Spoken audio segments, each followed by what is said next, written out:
Meu nome é Leandro Palmeira, sou ativista social, né?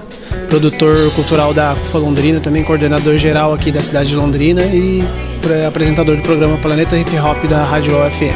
Meu nome é Josilane Aletheia de Andrade e eu sou promotora de justiça da 22ª Promotoria de Londrina. Na maioria das vezes tentamos trazer representantes na área jurídica, alguém sempre na área de midiática, né, com certeza, mas sempre alguém também na área de comunicação alternativa.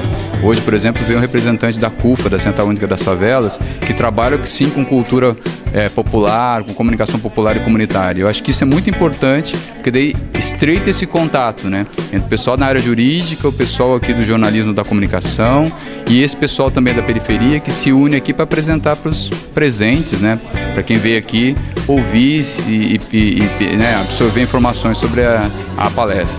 Trouxe alguns projetos que já estão sendo desenvolvidos na vara, que buscam a pacificação, o diálogo, soluções de conflitos entre as próprias partes, sem a intervenção do Ministério Público e do Judiciário.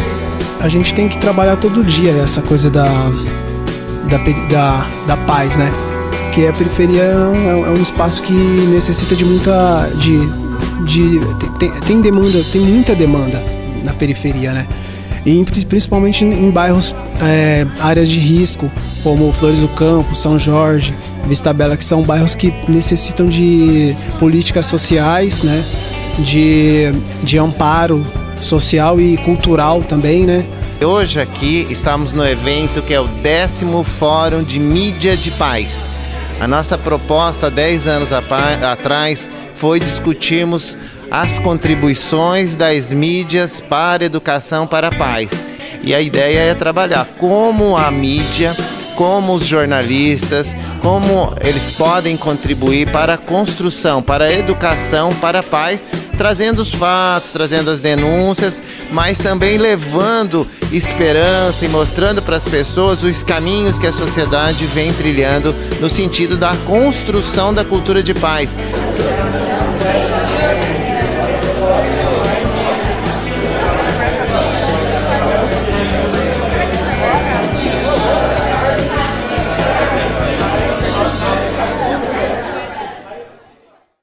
Nem seminário, nem palestra, esse é um bate-papo. E eu queria reforçar um pouco a ideia de pensar esse evento dentro do evento maior, dentro da semana, né? A semana de paz teve o abraço do Lago anteontem, então assim, são eventos paralelos que ocorrem dentro de uma semana específica. Já vou chamar os representantes aqui, a Cidinha e o Galhares, que estão aqui para a gente poder, né, falar rapidamente sobre esse calendário, essa programação. Mas especificamente durante a semana de paz no ano, a gente tem um dia específico para tratar de mídia, ações propositivas para a paz, a Aletheia, que atua na vara da infância, por favor, palmas para ela. O Leandro, por favor, Leandro. Leandro Palmeira, também é nosso acadêmico, produtor cultural. E o Fábio Silveira, jornalista, cientista político, doutorando em comunicação, o cara tá em altos níveis, assim, né? Gremista, infelizmente, mas fazer o quê? A gente incluiu ele com minoria no aspecto futebolístico, mas tudo bem. Por favor, estejam à vontade e a gente vai liberar o microfone para vocês. Desculpe se eu falei um pouquinho mais, mas acho que apresentando dados a gente começa a se localizar aqui para poder também compartilhar dos debates aqui. Tem muito tempo que a gente não abordou, vocês sabem disso. Não peguei dados do IBGE, não trabalhei com a ideia de gênero, enfim, tem vários assuntos, vários aspectos que a gente pode abordar. Ok? Vamos começar pela Aletheia, e aí vou deixar inclusive o gráfico que ela pediu para mostrar e que ela quer trabalhar de maneira breve nesse gráfico, tá bom? Bom dia. Bom dia a todos, obrigada Emerson pelo convite, é um prazer estar aqui com vocês. O Raimundo, colega meu que está aqui hoje, tudo bem? Eu sinto falta do campus acadêmico, porque infelizmente depois que eu me formei eu venho para a UEL assim só de vez em quando. Estou sentindo falta de voltar mesmo e estudar como o Raimundo está fazendo. Então, bom dia, é muito bom estar aqui hoje com vocês. O tema ele é bem amplo, né? Mídia, periferia e criança, tá? Eu vim trazer assim 15 minutos, é só uma pincelada, porque é mais um debate do que uma palestra. Essa é a proposta aqui hoje, né? Mas eu vim trazer algumas coisas para vocês que são novas, que não deveriam ser novas, mas são novas percepções que algumas justiças têm trabalhado hoje em dia que antigamente não eram vistas, né? Então, hoje, na área da infância, assim como na violência doméstica e crimes contra crianças, são promotorias muito sociais, né? Por que sociais? Porque, além do jurídico, que todo mundo tem atuação, elas são muito sociais, elas buscam o quê? Mais a prevenção, ou deveria ser buscado sempre a prevenção, né? E na vara, hoje, nós temos alguns programas, até tem colegas aqui que estão ajudando e auxiliando, que são justamente o não acionamento da justiça, né? Ah, mas só é da justiça, trabalha na justiça e diga para não acionar a justiça, é um contrassenso. Não, não é um contrassenso, né?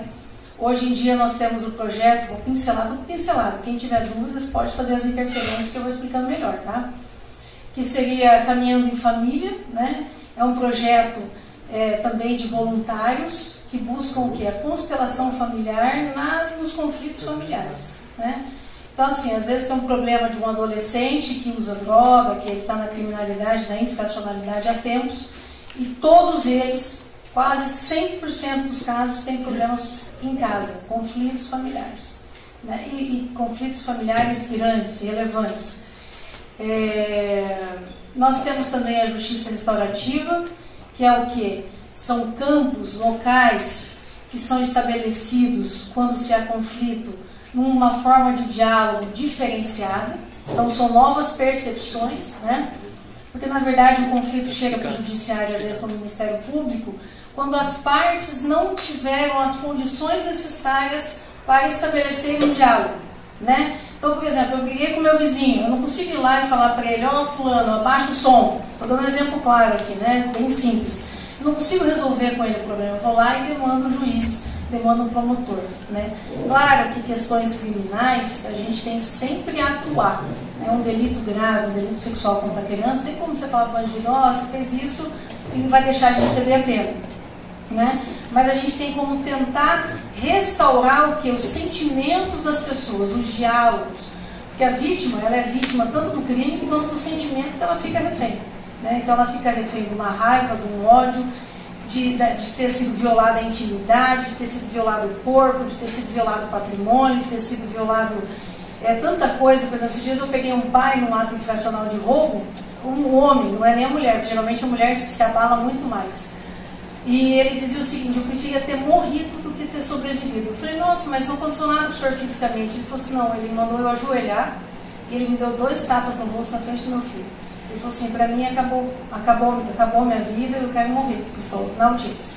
Então o que a gente tenta buscar hoje em dia? Pacificação, porque a vítima não é só vítima do crime, ela é vítima do sentimento que ela vai se tornar refém depois, né? Então nós temos vários programas. Esse que o Emerson trouxe da lei, que é uma lei recentíssima, que é a violência institucional, né? O que é isso? A violência institucional. Ela é muito mais séria do que a gente imagina. Por quê? Porque no Brasil, quem nunca ouviu falar em acolhimento, que antes era os tal dos abrigos, né? Quem nunca ouviu falar dessas instituições que mais viram depósitos de gente, de pessoas, do que ressocializar, do que criar vínculo afetivo, do que criar socialização, humanização, né? Então, por exemplo, assim, eu sou promotora que atua nas 2 áreas da infância, tanto aquela infracional, que é o adolescente que pratica um crime, né, que é um ato infracional, quanto na justiça da infância protetiva. O que é isso? Quando a criança é vítima de um abuso, vítima de violência, ela precisa ser acolhida numa instituição, o pai precisa ser destituído do poder familiar, ela precisa ser adotada. Então, assim, eu trabalho nas 2 áreas, eu trabalho na infância geral de Londrina. Então a gente vê um caminho, que é um desafio mudar esse caminho, né? É toda uma logística, uma percepção, conceitos enraizados, que seria o quê? Hoje em dia uma criança ela é vítima em casa, vamos dar um exemplo aqui, claro, ela é a vítima de abuso sexual do pai e do padrasto, isso é comum. E aí a mãe, ao invés de proteger essa criança, ela protege o agressor, então ela não quer perder o marido e o convivente. Enfim, por vários motivos, tá, gente? Aqui não é críticas, não são julgamentos. Estou trazendo só dados do que acontece onde eu trabalho. Aí essa criança quer ficar com a sua mãe, mas a mãe quer ficar com o convivente. E aí ela não pode ficar nesse ambiente. A gente vai lá e afasta esse agressor judicialmente, né? O que acontece se essa mãe ela continua em contato com esse agressor? Muitas vezes a gente tem que acolher essa criança. O que é acolher? Colocar numa instituição. É o pior dos piores dos piores. Né? Muitas vezes na justiça da infância a gente não busca o melhor interesse da criança, que está na lei. A gente tem que sempre buscar o melhor interesse da criança. A gente busca o que é menos pior para essa criança. Né? A gente tem que sempre trabalhar com uma perspectiva positiva de mudança. Mas o fato é que essa criança às vezes é acolhida institucionalmente. E aí, se esse processo demora, se essa justiça é lenta, no passado nós temos há 10, 15 anos atrás dados bem alarmantes em relação a isso. Essa criança ela cresce na instituição. Isso é uma clara violência institucional, que está dizendo a nova lei aqui, que não entrou em vigor ainda, mas já foi sancionada. O que é isso? Ela passa a viver numa instituição. Viver em instituição é ser violentado todo dia. Como violentado fisicamente? Não. Psicologicamente? Muitas vezes psicologicamente. Moralmente ela é violentada. Sabe por quê? Porque ela deixa de ter afeto. Ela deixa de ter o quê? Convivência social. Ela não vai no mercado com os pais, ela não vai numa igreja no final de semana, ela não frequenta um shopping, ela não tem um time de futebol de escola. Na própria escola, ela é segregada socialmente. Ah, nós temos menino de abrigo aqui na escola, nós temos 5 meninos de abrigo aqui de escola. Nós temos 2 meninas de abrigo aqui de escola. Então, assim, essa criança, ela deixa de ter o quê? Que eu vou falar da violência depois. Isso é o que eu pego, tá, gente, no dia a dia. Não precisa ser nada filosófico nem jurídico. Ela deixou de ter vínculos afetivos na vida. Ela deixou de ter vida social. Ela deixou de ter vinculação. Ela não sabe o que é ter uma referência de pai, de mãe, de tio, de cuidador, de carinho, de afeto. O que aconteceu? Nós temos aqui 10 casos claros que eu estou contando aqui para vocês. Com 15 anos, 12, de 12 começou a usar droga, 14, 13, praticar crimes contra a própria instituição, a furtar, a bater em educador e a fazer tudo. E o caminho é o quê? É a ausência. Olha só que tragédia que eu estou contando para vocês. É a pior das tragédias humanas. Por quê? Essa criança que era objeto de proteção do Ministério Público e do Judiciário, tá? Ela passa por instituições de acolhimento, que são sistemas falhos, sim, e ela culmina onde? Num senso da vida. O que é o quê? Que é uma prisão para adolescentes. Tá? É como se fosse uma medida de internação. E fica lá. Aí ela sai de lá, muitas vezes ela não tem para onde ir. Ela tem que voltar para onde? Para a própria instituição em que ela permaneceu 10 anos, que ela não tem vinculação afetiva, ela não se sente protegida, ela não se sente acolhida, pois tal. Então aqui em Londrina nós temos várias formas hoje, vários programas nessa área que eu atuo, que é bem social, que é a justiça restaurativa. Tem 2 colegas aqui que fazem parte mais do que eu, inclusive, que é o quê? Buscar ciclos, pessoas preparadas, pacificadores, né? Para que intermediem esse conflito, tá? E tentem pacificar o conflito. Porque o judiciário e o Ministério Público, às vezes, por exemplo, o juiz vai lá dar um parecer para o promotor, o juiz dá uma sentença, eu não vou agradar nem a parte A nem a parte B. A gente não agrada, a gente não consegue solucionar o problema. Vem de cima para baixo uma decisão. E é aquilo que o juiz acha que é o mais justo, o promotor acha que é o mais justo para o caso. Mas está longe de pacificar as pessoas. Né? É raro os casos que tem uma sentença, a pessoa fala, nossa, me senti pacificado, me senti acolhido e atendido. Não, às vezes aumenta mais ainda o conflito da pessoa. Então, o judiciário e o Ministério Público, muitas vezes são caminhos que as pessoas devem buscar por último.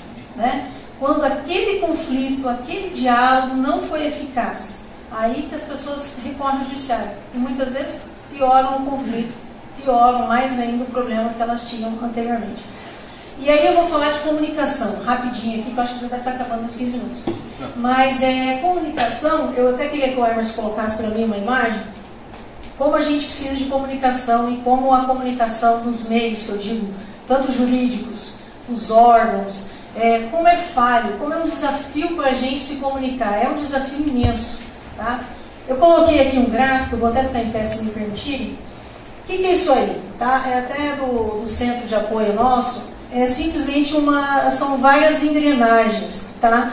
Isso aqui representa hoje um sistema de garantias de direitos das crianças e dos adolescentes. Não sei se todo mundo pode ler, mas daí no fundo, mas eu vou ler mais ou menos, tá? É isso que eu trabalho hoje em dia. O que é isso? É uma rede de proteção, tá? Rede.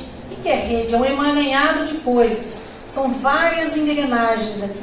Então, o que a gente precisa? De integração, profissionalismo e compromisso com a causa da infância e juventude. Tá? Aqui a gente traz só um exemplo. Então, o que nós temos na rede? Por exemplo, assim, tem um caso de criança que está sendo violentada em casa. Né? Como que chega até o Ministério Público isso? Como que funciona? Como essa criança ela vai ser atendida nas mais vulnerabilidades que ela tiver? Como que é isso aí? Tá? Nós temos diversos órgãos. Então, nós temos CREAS, os CRAS, Conselho Municipal de Direito da Criança e Adolescente, a Justiça da Vara da Infância, o Ministério Público, a Secretaria de Saúde, a Secretaria Municipal de Educação, a Secretaria Municipal de Assistência Social, a Defensoria Pública, o Conselho Tutelar, a Polícia Civil e Militar, os CAPs, que dão atendimento às pessoas que às vezes têm problemas mentais ou vícios em álcool, droga. Tem política, programa de tratamento de drogadição, proteção à família. Então, são vários órgãos, e aqui a gente coloca uma engrenagem, por quê? Porque é uma rede de proteção, ninguém é mais importante que ninguém. Tá? E sem rede, trabalhar em rede é o quê? Trabalhar todos juntos numa causa. Tá? E vai culminar o que nisso aqui? É como se fosse colocando óleo aqui, né? Que vai alimentar todo o sistema, né? E no final vai sair lá na torneirinha o que? A proteção integral dessa criança. Tá? Isso que a gente busca, esse é o nosso norte, esse é o nosso objetivo. A gente quer proteger essa criança 100% em todos os direitos que ela tem fundamentais. Tá? Mas daí a gente vê que a energia são recursos públicos, são orçamentos que deveriam ter o quê? Prioridade absoluta nessa área. Quem recebeu a Veja de domingo, eu recebo que é de graça, não é uma coisa que eu assino. Mas na página amarela tem um cientista falando, não sei quem leu essa reportagem, muito interessante, que ele fala assim, bom, já que a argumentação, estou fazendo a minha leitura, a minha interpretação, não falou o que vocês falaram, mas já que a interpretação de que se deve investir na infância, se deve se investir na adolescência, é o futuro, vamos então trazer recursos. Aí ele trouxe dados que economizam dinheiro público. Você investir nessa área, também, além de ser socialmente, afetivamente, proteção, tudo é melhor, mas vamos então para recurso público. E aí ele traz essa matéria, dizendo que quem é uma coisa lógica, claro, para nós, né? Mas quem investe nessa área economiza brutalmente recursos públicos no futuro. É um investimento mesmo, não é simplesmente uma captação de recursos. Tá? E aí vamos falar basicamente de comunicação. Por exemplo, assim, nós estamos na 4ª reunião, para vocês terem a dificuldade que a gente tem de comunicação. Uma criança, tá, vou trazer casos aqui, uma criança ela é vítima de abuso sexual. E aí o abuso sexual, principalmente com meninas, dificilmente chega até nós. Então nós temos números altíssimos já hoje, tem uma vara que só trabalha nisso, fazendo delito sexual contra a criança. Tá? E aí o que acontece? Só que isso aí é subutilizado, esses números. Nós temos centenas, muito mais que isso, que não chegam ao nosso conhecimento.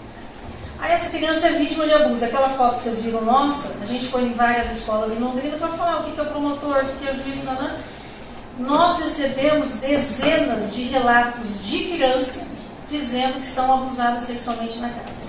Tá? Isso aí, a gente indo na escola. Então você vê que não é todo dia que o promotor está na escola, a gente tem uma vida no fórum, basicamente, mas você vê como esses números, e nenhum caso estava na minha vaga, nenhum desses casos. Tá? Então assim, pra gente é assustador, é frustrante, dá vontade de chorar, para ser bem sincero a situação. Mas o que acontece? Essa criança ela vai lá e fala para quem? Para o professor. Chega lá para o professor, Leandro, o negócio é o seguinte, está acontecendo isso lá em casa. Porque nós temos umas cartilhas que os professores leem, explicam o que é, da criança fala, nossa, isso aí acontece comigo. Aí ela vai falar para o Leandro. Aí o Leandro vai falar com o diretor. Aí o diretor vai falar assim, puxa vida, tem áreas aqui que são super vulneráveis. Nesse bairro onde eu moro, eu não vou denunciar essa pessoa, porque o pai dela é o fulano, dono lá da boca, dono do tráfico, anda armado, apavora os vizinhos, e nós não vamos levar isso não, deixa quieto, mas só vai para nós, a gente vai se expor. Tá? É uma obrigação desse professor comunicar, só que por outro lado ele pensa nele também, né? Olha só, se eu denunciar isso aí, quem começa a correr riscos sou eu, professor. E aí esse chega.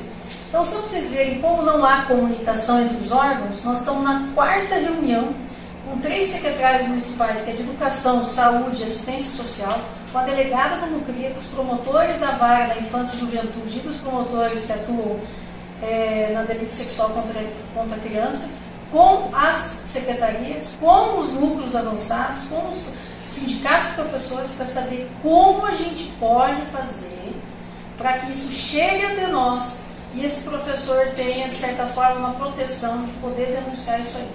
Então, assim, nós estamos na 4ª reunião, a gente está caminhando, tem tido várias ideias, mas como é difícil essa engrenagem toda funcionar e chegar lá naquela proteção integral, né?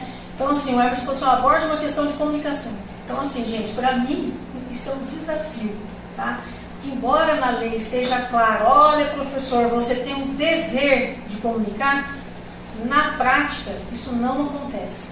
Então, assim, são raros os professores que têm esse engajamento, e eu posso criticar aqui, porque minha irmã é professora. Então, assim, ela me liga, olha aqui, está acontecendo tal coisa. Então, assim, a rede muitas vezes não funciona. Ela deveria o quê? Comunicar o Nucria, e se Nucria deveria ter uma equipe técnica pronta para receber essa criança. Por quê? Porque essa criança não pode ser ouvida 10 vezes. Olha, Leandro, eu fui vítima de abuso, aconteceu isso. Aí o Leandro leva para o diretor, conta lá para o diretor. Aí a criança, o diretor, aconteceu isso. Chama o conselho. Aí chega o conselheiro todo lá. Ninguém tem informação nenhuma para ouvir essa criança, hein? São professores, assim como eu não tenho como promotor de justiça, eu não tenho informação para fazer essa oitiva dessa criança. Aí às vezes chega lá o conselheiro tutelar, então me conta, o que aconteceu? Aí ela conta tudo. Aí chega no Nucria, ele foi 4 vezes vítima de novo, porque ele foi revitimizado, não deveria ter sido nenhuma das vezes. Então às vezes a nossa, estou sendo aqui fazendo uma autocrítica. Essa criança foi vítima do próprio sistema, né? Não só do abusador, como do próprio sistema. Por quê? Comunicação entre os órgãos. Então, nós estamos tentando fixar em Londrina e a gente quer ajuda, não só governamental, mas não governamental. Porque sozinho o poder público ele não consegue falar. Eu adorei uma fala do Emerson que ele falou assim, tá certo, a mídia ela não é responsável ela não é, mas ela tem um papel fundamental em comunicação. Fundamental, né? Dados, estatísticas, isso que ele trouxe hoje, deveria fazer o quê? Alimentar o nosso sistema para que a realidade de Londrina fosse o quê? Olha, aqui em Londrina, nossa maior foco, nossa maior atenção deveria ser o quê?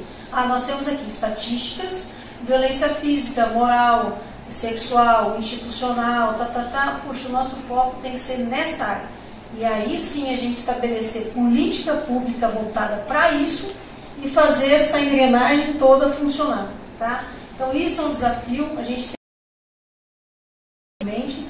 mas é um desafio buscar comunicação entre os órgãos, né? Por exemplo, esse outro caso, claro, tem uma criança em situação de rua, tá? Nós temos 3 órgãos que atuariam, Conselho Tutelar, Centro Pop e abordagem de rua. Chama um desses, não é eu, porque a criança tem que ser o conselho. Chama o conselho, o conselho não sou eu não, porque tem o Centro Pop que é só disso, só faz abordagem de rua. Vocês estão entendendo a dificuldade que a gente tem? Então, quer dizer, nem os órgãos entre si se comunicam muitas vezes. Para quê? Para estabelecer um fluxo de atendimento. Então nós estamos assim caminhando no sentido de que haja o quê? Protocolos formais, que é a tal da burocracia necessária, né? Por isso demora muitas vezes. Para quê? Para que tenha um caminho. Essa criança aqui é vítima de abuso. Diretamente ela vai ser encaminhada para onde? Ela não vai ficar andando para um lado e para o outro. Qual que é a porta de entrada da rede de proteção? A porta de entrada é a equipe do Nucria. Nós estamos estabelecendo isso. Então ela vai direto para lá. Ninguém vai ficar escutando ela no caminho, ninguém vai ficar colhendo relatos dessa criança no caminho, ninguém vai fazer nada.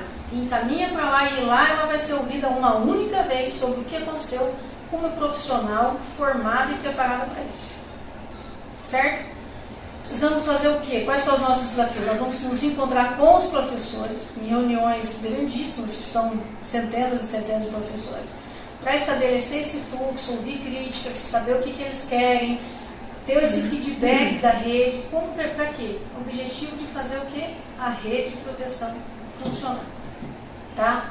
Voltando assim, a última coisa que eu vou falar, já deu uns minutos, mas eu começo a falar no par. Essa questão da lei nova ali, não é tão nova, que é a violência institucional. O que tem em Londrina hoje? Outro programa que já tem, inclusive o prefeito acabou de sancionar essa lei, passou também na Câmara de Vereadores, é a família acolhedora. Tá? O que é isso? Já em países mais desenvolvidos, Londres, por exemplo, a capital, tem um programa que já funciona há mais de 30 anos, que é o que? Eles não têm instituições mais, eles não têm acolhimentos. Tá? Por quê? Porque no acolhimento, a gente que acompanha é assim, a criança vai receber a vacinação, tá? Tem uma fila de vacinação, vai lá, próximo, próximo. A gente que é pai e mãe aqui sabe como é que é vacinar um filho, né? Ou já lembra, mas puxa, a criança chora, você pega no colo, né? Porque tem todo aquele drama da vacinação, da dor, tem criança e criança, mas as minhas duas infelizmente tem. Chora, a mãe vacina, vai doer, você pega no colo, você acolhe, você nos leva no tempo, No acolhimento, dando um exemplo bobo, é assim, ó, dá a vacina, a criança sai chorando, próximo, vem, próximo, não sei o quê. Vida social, né? Não tem. Então, o que a gente está buscando em Londrina? Está recebendo bastante críticas, como tudo no começo, mas tem uma lei agora, um projeto que a gente quer que funcione muito, que é a família acolhedora. O que é isso?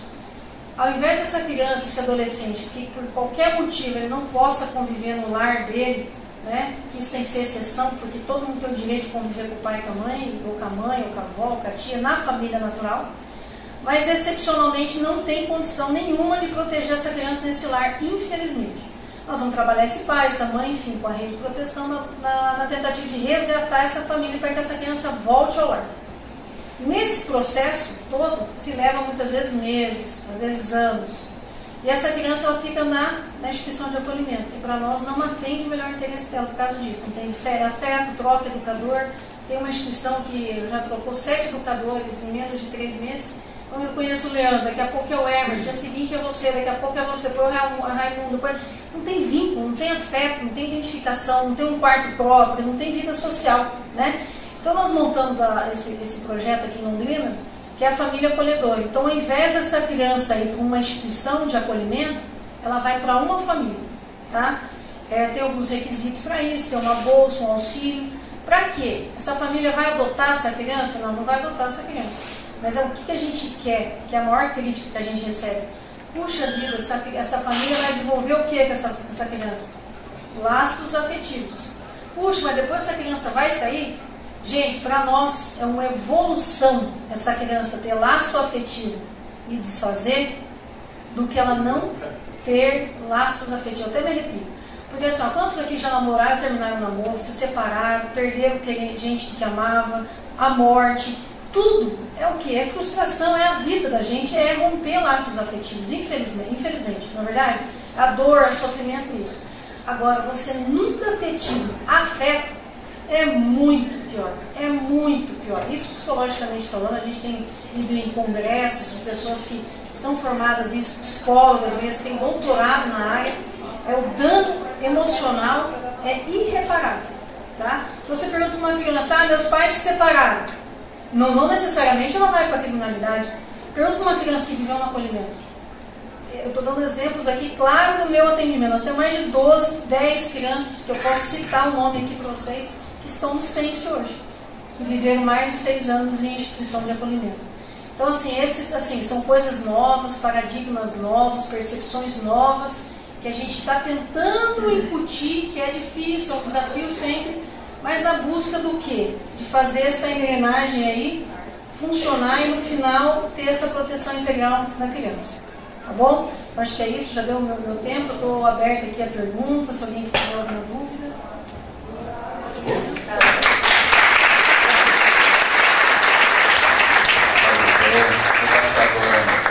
O Leandro também vai falar um pouco das experiências. Claro. Pode perguntar. Pois é, Leandro. Uma pergunta. Dentro das instituições, essa lei permite pessoas da comunidade frequentarem a instituição de acolhimento e passarem esse tipo de relação. Porque assim, vou falar um exemplo. Perto da região onde eu morava, existe um lar ali, alguma coisa assim. E eu tinha 2 amigos que eles... Pega o microfone então, para todo mundo ouvir. Eu tinha 2 amigos que eles laçavam... Cita de novo a casa. Hã? Cita de novo, por exemplo. Casa de Maria, acho. E tinham 2 amigos que paravam, viu a mulher que cuidava do lar limpando, falava, tá precisando de alguma coisa? Ela falava, o Estado me manda arroz, feijão, mas não me manda vassoura e tal, então as crianças estão sem limpeza, não sei. Eles iam lá correndo, compravam um monte de coisa e largavam lá. Me contaram isso, aí eu fui até a instituição e pensando nessa situação, falei assim, poxa, essas crianças estão lá, elas têm tudo tecnicamente, mas a afetividade não tem ninguém que vá lá, senta com elas e fala, precisa de ajuda na tarefa? O que é que você tem? Precisa comprar um presentinho porque a festa de aniversário é na escola e essas crianças não são convidadas, não participam porque tem nem dinheiro para comprar um presente e ir na festa do amigo que a mãe do outro levou um bolo. Então, isso que você estava comentando e tal. Aí eu pedi se eu podia fazer esse tipo de atendimento, embora eu não tivesse tempo, trabalhasse final de semana, mas que eu ajudasse dessa forma, dentro da minha possibilidade, como referência para esse tipo de coisa. Tanto que quando eu fiz uma única visita, as crianças foram lá, abriram para mostrar as gavetas de roupa delas, como que elas faziam. Assim, me deu até uma dor no coração, não é? Aí elas falaram, não pode, porque você não pode vir na instituição, você não pode... Então, assim, eu falei, puxa vida, deveria ser uma situação em que você pode ajudar de alguma forma e pessoas da região poderiam fazer isso com esses lares que existem espalhados por Londrina e não se pode, porque a lei não permite, não se tem. Eu até entendo, mas essa nova situação permite isso além das famílias de acolhimento? Então, isso é uma coisa boa. Isso aí mudou bastante, na verdade. Hoje em dia, também lá na Vara, nós temos um programa chamado apadrinhamento afetivo. O que é isso? Quando essa criança não tem ninguém da família acolhedora, tá? Porque isso é um projeto bem novo, nós temos um casal cadastrado. Então, assim, não dá para dizer que está funcionando, mas tem na lei e está começando. Então, praticamente mais de 100 crianças em acolhimentos nós temos hoje. Mais de 100 crianças e adolescentes. E aí, o que acontece? Nós temos esse programa que é o apadrinhamento afetivo. O que você pode fazer? Você vai lá na Vara, tem a equipe do NAI, que é o núcleo de atuação ali do judiciário, que é o quê? Pessoas formadas em psicologia, assistência social, pedagogia, que são uma equipe. Você vai dizer qual é a sua atenção, qual que é a tua intenção, qual é o perfil da criança ou adolescente que você tem interesse. Você pode ir lá, conhecer e você faz um cadastro. Aí você faz parte desse programa do apadrinhamento afetivo. Você pode ajudar de duas formas, afetivamente e materialmente, tá? Você pode pagar uma natação, um curso de inglês, alguma coisa que é dinheiro, ou você fala, olha, eu não tenho dinheiro para contribuir, mas eu posso pegar no final de semana, ajudar na tarefa, levar para um shopping, passear no lago, fazer o que for possível. E aí tem alguns requisitos. Você não pode ir uma vez e sumir da vida da criança. Você não pode ir, como acontecia também no passado, e pegar a vinculação com a criança e pedir adoção dessa criança. Você não pode ir e ajudar e nunca mais só dar dinheiro, dinheiro, dinheiro, também não aparecer para nada. Então, assim, são alguns requisitos que a equipe vai entrevistar a pessoa, vai ver a real intenção dela, a condição, a capacidade que ela tem e o que é o interesse dela. E nisso vai selecionar o perfil. Então, hoje em dia, graças a Deus, nós temos assim várias pessoas que estão cadastradas, isso está funcionando muito bem, pessoas que estão cadastradas nesse apadrinhamento afetivo. E aqui eu quero trazer um exemplo de uma mulher, que ela é terapeuta floral, ela pegou uma adolescente, gente, eu adoro trabalhar na área boa, assim, ainda tem umas coisas boas que dá ânimo pra gente trabalhar, que às vezes é um caso só que marca. Pegou uma adolescente super, ela é psicóloga, essa mulher. Ela pegou uma adolescente super complicada, e a gente traça o perfil de complicada pelo que a instituição traz. Mas ninguém vê por trás, por que essa menina é complicada? Né? Enfim, qual que foi a violência que ela já sofreu, ausência de afeto, abandono, nossa, é muita coisa para culminar nessa complicação da menina.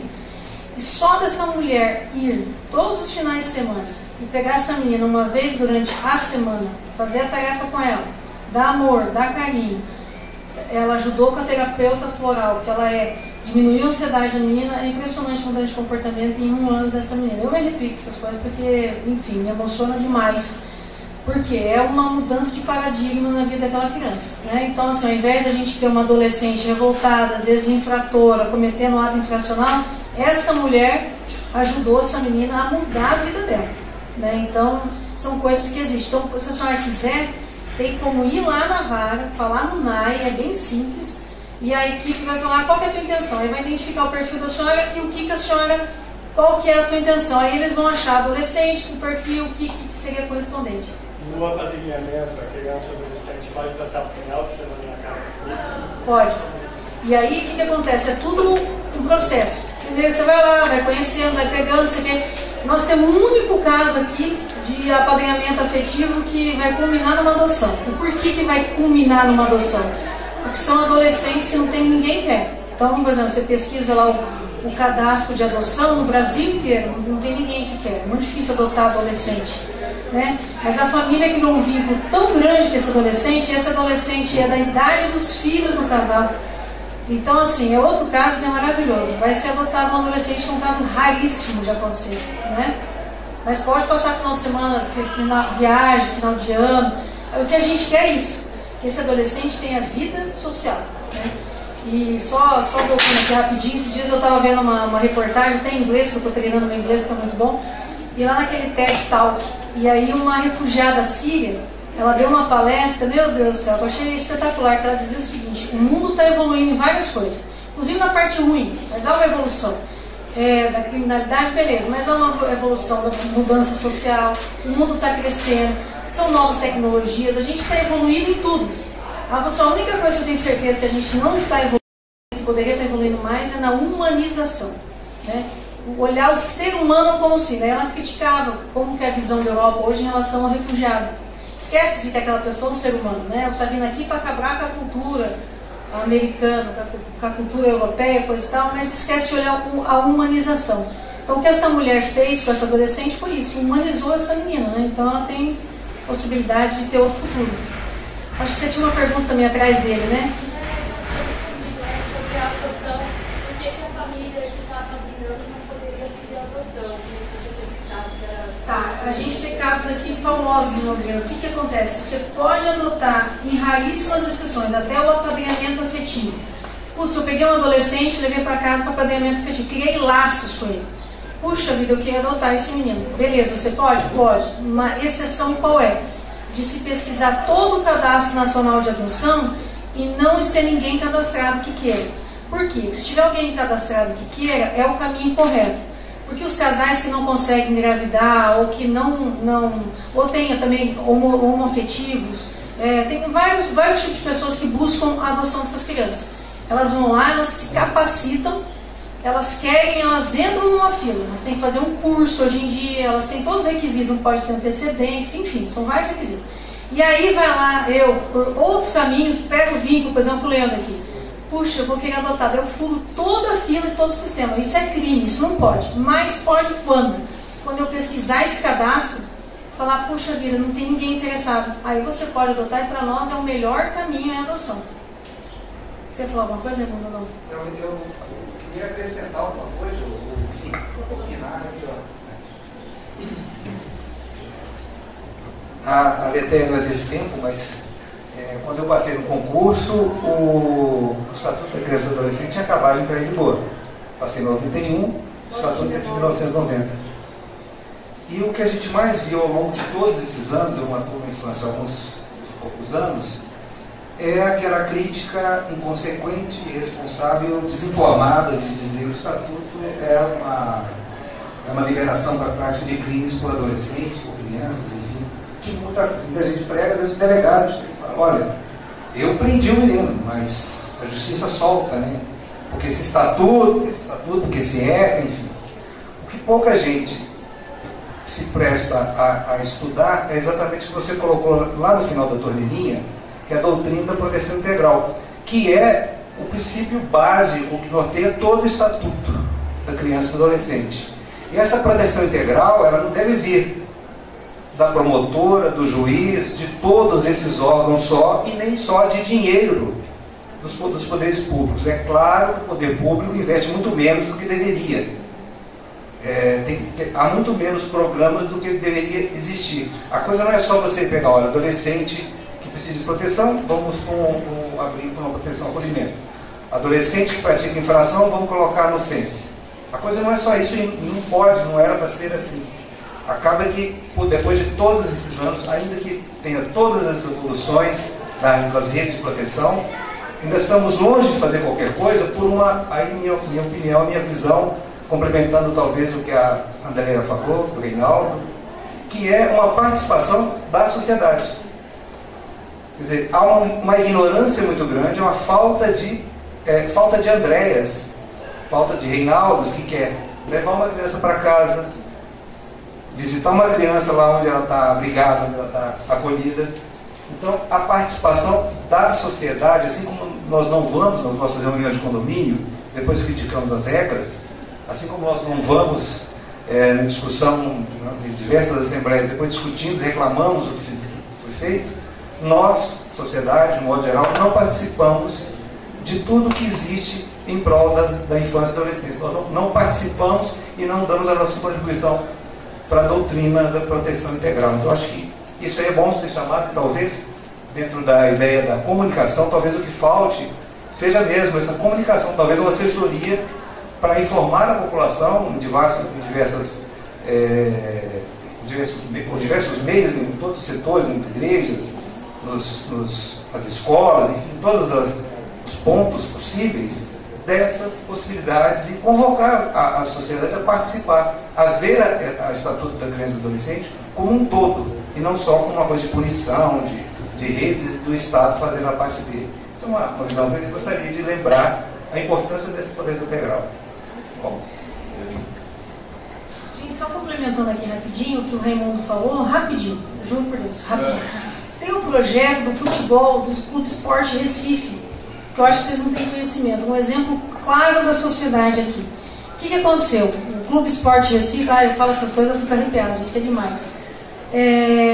Fez uma campanha e começou a levar nos estádios de futebol, uma coisa boba. O que era? Uma caricatura dos adolescentes, porque adolescente não é adotado, é raro, que tinha o perfil, tá? Então, por exemplo, assim, se vocês entrarem no site, vocês vão ver, esse aqui torce pro Vitória, não é pro esporte, mas pouco importa pro clube. E aí eles vão colocando o nome da criança, qual é o objetivo dela, qual é o sonho de vida dela, não sei o que. Aí vocês vão lendo, era assim, tem uma família. Né? Uma coisa assim que não devia ser o objetivo da criança, mas ela é tão pobre, que eu digo, em afeto, que o sonho dela é ter uma família. Uma família não é pai, mãe, não sei o que. Uma família, hoje constituída, seja por um casal afetivo, por uma pessoa só, por um pai separado, uma mãe separada, por uma avó, enfim. E aí esse Clube Esporte Recife, se vocês forem vendo no site, tem criança, adolescente de 18 anos que foi adotado.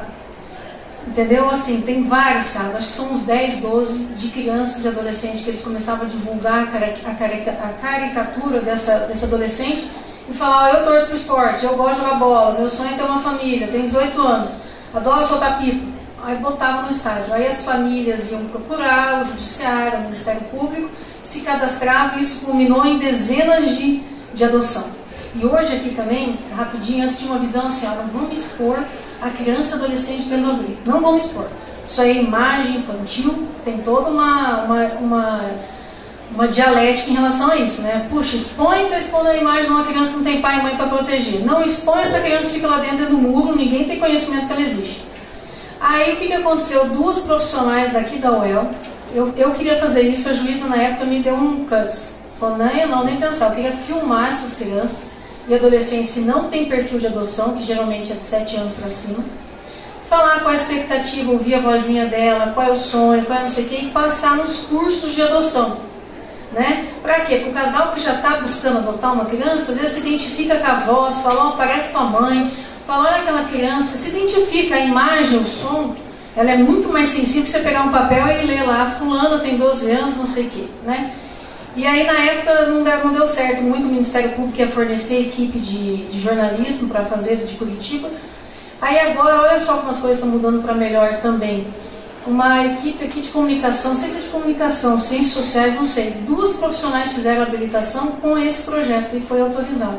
Agora elas vão nos acolhimentos, vão filmar as crianças e adolescentes que não têm perfil mais de adoção e vão colocar isso para a sociedade. Para quê?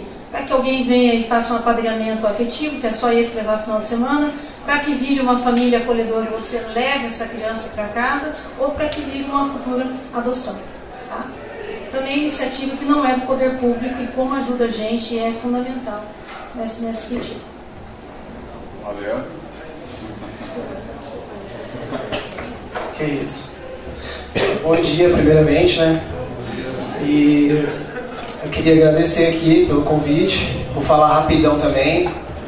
Né? Meu nome é Leandro Palmeira, ele já me apresentou aqui, mas eu quero me apresentar como ativista da CUFA, da Central Única das Favelas, e movimento dos artistas de rua também, daqui de Londrina. Eu sou morador do bairro Vista Bela e eu trabalho com um projeto social dentro do bairro, para jovens, crianças, né, e para as famílias também. A gente trabalha na linguagem do grafite, do rap, da literatura, enfim, de todas essas linguagens, para que a gente consiga se comunicar com os jovens, né?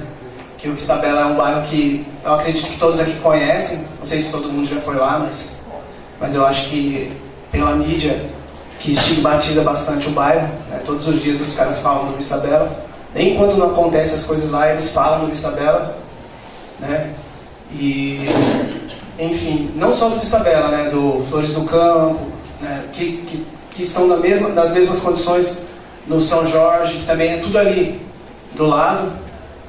Mas, enfim, o que eu tô querendo dizer é que o que ela estava dizendo sobre o Estado é que quando você mora num bairro que nem o Vista Bela, que é um bairro que o Estado ele é ausente, e o nosso trabalho com os jovens e com as crianças lá, eles crescem com aquela realidade ali, vendo as pessoas sendo assassinadas, acham que aquilo é normal, né? A banalização da violência, e ver que todos os dias as mulheres ali sofrendo violência, cresce vendo aquilo como se fosse uma coisa comum, como uma coisa normal, né? E eu vejo, eu vivo aquilo todos os dias, eu estou ali, tá ligado? E aí a gente procura fazer oficinas de grafite para os meninos no final de semana, oficina de teatro. Tem uma biblioteca lá também que a gente trabalha junto com eles, para que os jovens eles tenham uma opção, eles tenham ali uma outra alternativa, e não ficar só olhando para aquele lado, pro lado do tráfico, que é o lado onde que vai levar o jovem para a cadeia, para o cemitério, entendeu? E a gente procura trabalhar essa linguagem, a linguagem do hip hop, do grafite, que é uma linguagem que chama a atenção das crianças, chama a atenção dos jovens, embora seja muito difícil trabalhar com puxar a atenção do jovem. É muito difícil, sabe? É uma concorrência, você trabalhar a arte com o jovem. Se você não for eficiente, o jovem ele vai para outro lugar, ele vai para o baile funk, ele vai para o cinema, ou ele vai para o shopping, entendeu? Ele não vai querer participar daquele movimento que a gente está fazendo ali. E, enfim, se alguém quiser fazer uma pergunta aqui também, né, quiser interagir com a gente, pode falar. Eu quero perguntar o seguinte: do mesmo jeito que os traficantes são referência, você também é. Como é concorrer com os traficantes nessa concorrência? Então, na verdade é assim, a gente trabalha com, infelizmente, irmão, a maioria dos moradores a gente conhece, porque a gente trabalha todos os dias ali, e a gente pega o ônus e o bônus da situação. Mas aí a gente fica refém do tráfico e refém da polícia também. Porque se eu for contar pra você quantas vezes que eu já tomei geral, acho que eu vou ficar aqui o dia inteiro falando. Eu já apanhei de polícia. Porque a violência também vem do Estado também. Não tem como você partir para um lado ou para o outro, né? E a arte é a única saída, irmão. É a cultura, sabe? Pra gente tentar mudar essa realidade, tipo o racismo, por exemplo. O racismo é uma coisa, o racismo é cultural. Não adianta os caras chegar lá e falar assim, não, a partir de hoje vai existir um decreto que vai acabar com o racismo. Isso é mentira, irmão. Como que você vai acabar com uma coisa que vem de 500 anos atrás, sabe? Que já é cultural. É cultura, é a cultura que vai mudar, é a arte, né? Então, é isso que a gente faz, cara. A gente procura, com o pessoal dos artistas de rua, Danilo Lagoeiro, que está ali, me ajudou bastante, professor ali, no começo, né, do bairro, que o bairro até hoje não tem escola, não tem um centro cultural, não tem... o contexto do hip hop, onde a gente trabalha, ele nasceu assim, já vou finalizar já. O hip hop ele nasceu no Bronx, um bairro onde não tinha escola, não tinha assistência, o Estado era ausente, enfim. E o hip hop ele nasceu porque os jovens estavam se matando, existia uma violência muito grande, e eram só negros e latinos. E aí os caras falaram, ou a gente muda, ou a gente vai se matar aqui dentro, ou a gente vai, né, todo mundo vai morrer. E aí o hip hop foi criado nesse contexto, que quando os caras não tinham dinheiro para ir no Clube Manhattan, o que eles faziam? Eles falavam assim, já que a gente não tem dinheiro para ir lá no Clube Manhattan, e a gente também não é aceito porque a gente é preto, então a gente vai fazer na rua. Sabe? Eu monto aqui a minha tocar disco aqui na rua, eu coloco as caixas de som, cesta de basquete, e a gente vai curtir na rua. O grafite é a mesma coisa. Os negros eles não podiam expor as pinturas deles no museu. Já que vocês não querem deixar a gente fazer as nossas pinturas ir até o museu, a gente vai fazer no muro. O muro é nosso, a rua é nossa. Entendeu? Foi nesse contexto que surgiu o hip hop, e num contexto onde o negro ele lutava pelos direitos civis. Na época do Martin Luther King, da Rosa Parks, do Gil Scott-Heron, do Muhammad Ali, da Angela Davis. E aí os caras chegaram nos anos 90, ganharam o Grammy, ganharam o Oscar, fizeram filmes, o Spike Lee veio aqui, trouxe o Michael Jackson em Salvador, fez o clipe do Snoop Dogg lá no Rio de Janeiro, enfim. E o hip hop hoje ele é tudo essa arte que toca no mundo inteiro. Meu nome é Adilson, eu também trabalho no movimento social e eu sou migrante, venho de São Paulo para cá. Então nós temos algumas experiências positivas lá e outras que não deram muito certo, mas eu prefiro falar das que deram muito certo. Uma delas é com o poeta Ferrez, que você deve conhecer, Poesia Marginal. Nós começamos uma história de fazer sarau para a rapaziada, o pessoal não tinha o que fazer no final de semana, e nós começamos a fazer os saraus, né? Eu venho da Zona Sul, para quem se localiza ali, Capão Redondo, aquela região, uma região onde o índice de violência era tão alto quanto é no seu bairro, e que nós conseguimos, com um trabalho e com bastante tempo, inculcar na cabeça da moçada que, olha, ler e escrever é a melhor arma que nós temos, né? E trocar essa ideia da marginalização. E começamos a criar cultura de adquirir cultura. Então eu vejo como esse trabalho do seu está sendo muito importante para a comunidade e como dá ainda para a gente agregar muita coisa, criar algumas pontes aí, até com a própria universidade, nesse sentido. Eu acho que esse espaço é um espaço importante para que a gente possa, né, captar essas ideias. E aí eu aproveito para te fazer a seguinte pergunta. Como é que você tem explorado a universidade nesse sentido?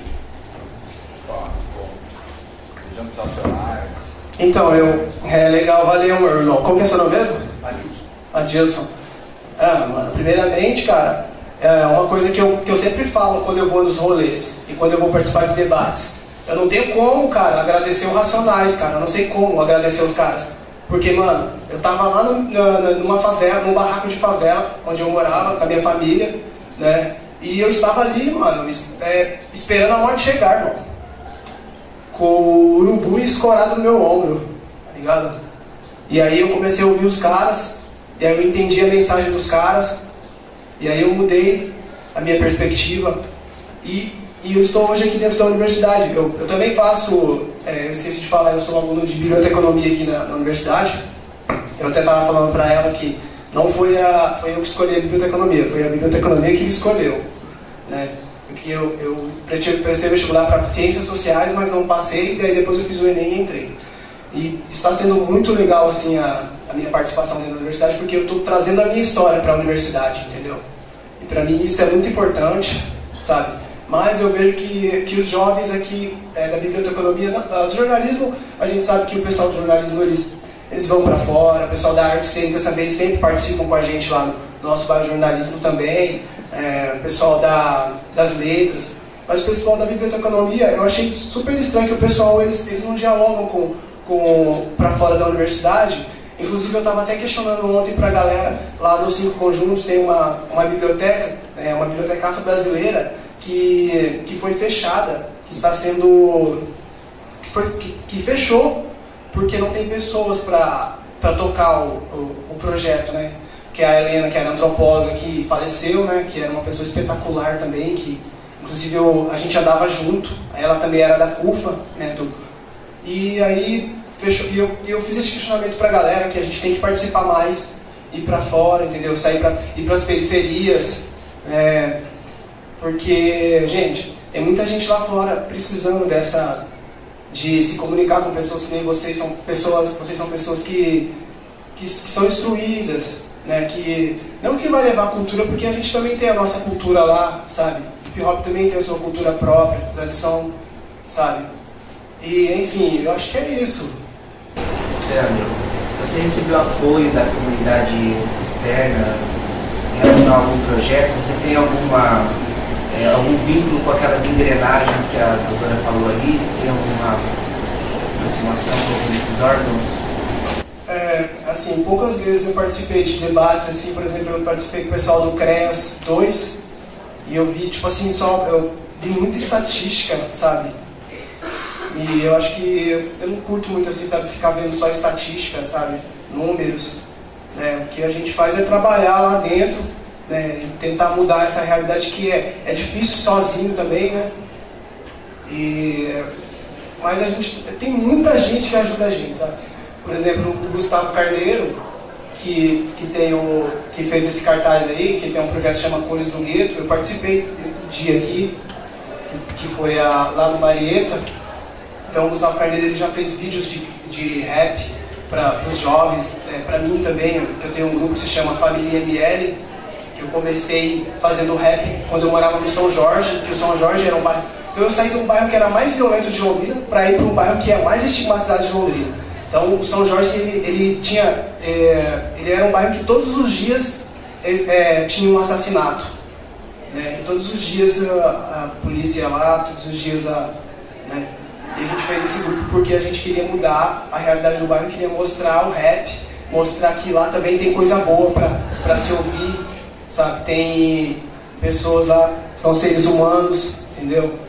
E o bairro hoje é um bairro que não tem problema mais, sabe, assim, não que não tenha problema, né, lógico, mas problemas de violência, de assassinatos. Hoje é um bairro tranquilo, São Jorge, né, e hoje eu estou lá no Vista Bela e também procuro fazer esse mesmo trabalho de conscientização para as crianças, inclusive eu estou agora com um projeto de grafite, que a gente vai fazer uma semana cultural de grafite. Todo mundo aqui está convidado também, se quiserem participar, fotógrafos aí, pô, vamos aí, galera, se movimentar aí. Semana Cultural do Grafite, a gente vai dar oficinas nas escolas, para as crianças, e vamos tentar trazer o Sérgio Vaz, que é da literatura marginal, e a Roberta Estrela Dalva, que é a que apresenta, a apresentadora do programa Manos e Minas. Né? Enfim, eu acho que a minha participação aqui é essa, e tem que dar um tempo também pro Fábio falar, né? E eu quero agradecer aí a participação e que a gente tem que lutar por paz mesmo, todos os dias, né? Embora seja difícil, porque sem justiça e igualdade, eu acho que é muito difícil a gente conseguir chegar na paz, né? E, enfim, é isso.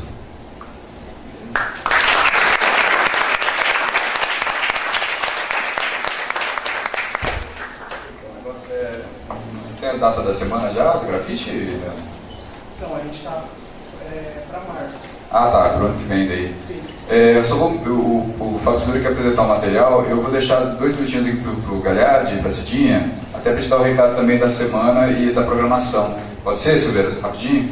Só lembrando que o professor Reinaldo também é parceiro, voluntário desse projeto, e aí a gente quer mostrar também que tem uma programação que se estende durante a semana para ele. Ele falou 2 minutos, mas não vou falar só 2 minutos, vou falar uns 6, tá? Ou 7. A hora que der 6, você me avisa, por favor. Eu participo do Conselho Municipal da Cultura de Paz e participo da organização Londrina Fazendo. E nós trabalhamos aí pela educação para a paz. Eu e a Andréia, nós participamos do Fórum Desenvolve Londrina. E no dia 22 agora a gente promoveu um evento, um fórum, que chama Smart City, Cidade Inteligente. Quando a gente fala Smart City, todo mundo pensa só na tecnologia, né?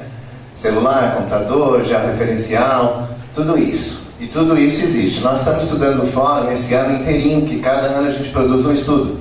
E a gente está estudando bastante disso. E veio uma pessoa do Instituto do Futuro, são pesquisadores, né, lá da Europa.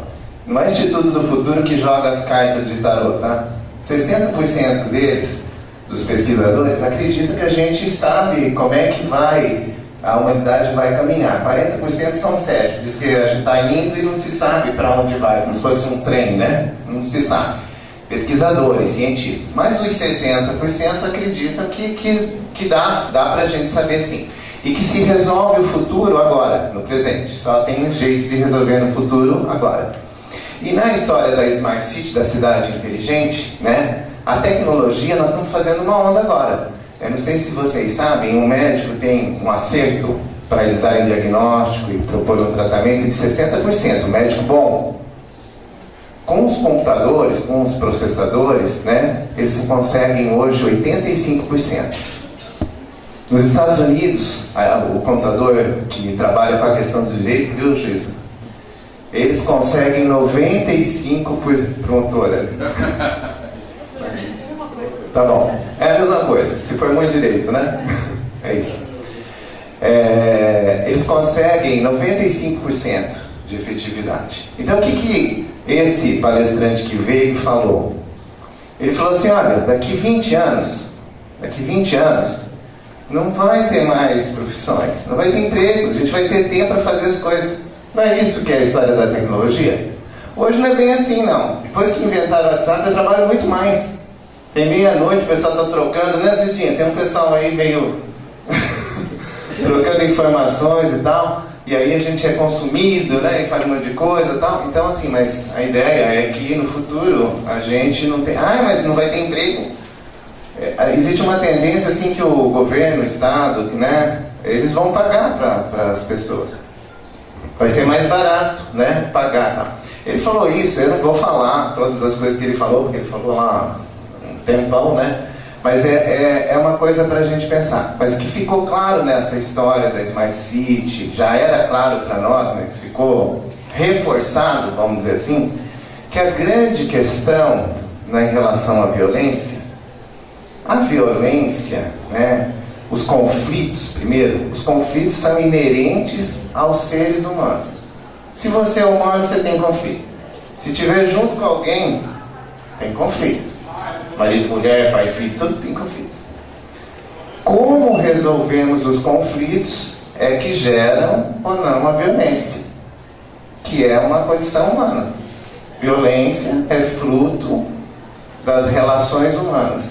Eu acredito, inclusive, eu sempre falo isso, que é uma metodologia divina, né, que Deus inventou, que é o conflito humano. Se você estiver sozinho, você tem conflito. Sabe aquele filme do Náufrago? Que o cara ficou numa ilha e tal? Ele estava sozinho, não é? Ele fez uma bolinha para tocar e ele ficava dialogando. Quando ele entrava em conflito, em parafuso, ele queria esmagar a bolinha, fazia violência, queria afogar e tal. Então, conflito e condição humana. Como nós resolvemos os conflitos é como vai ou não vai gerar violência. Imagina uma sociedade no futuro, então, ele fala isso 20 anos. Ele diz que nas últimas falas dele ele estava aumentando para 50, né, André? Porque tinha gente que ficava desesperado. Chorava. Nossa, mas como?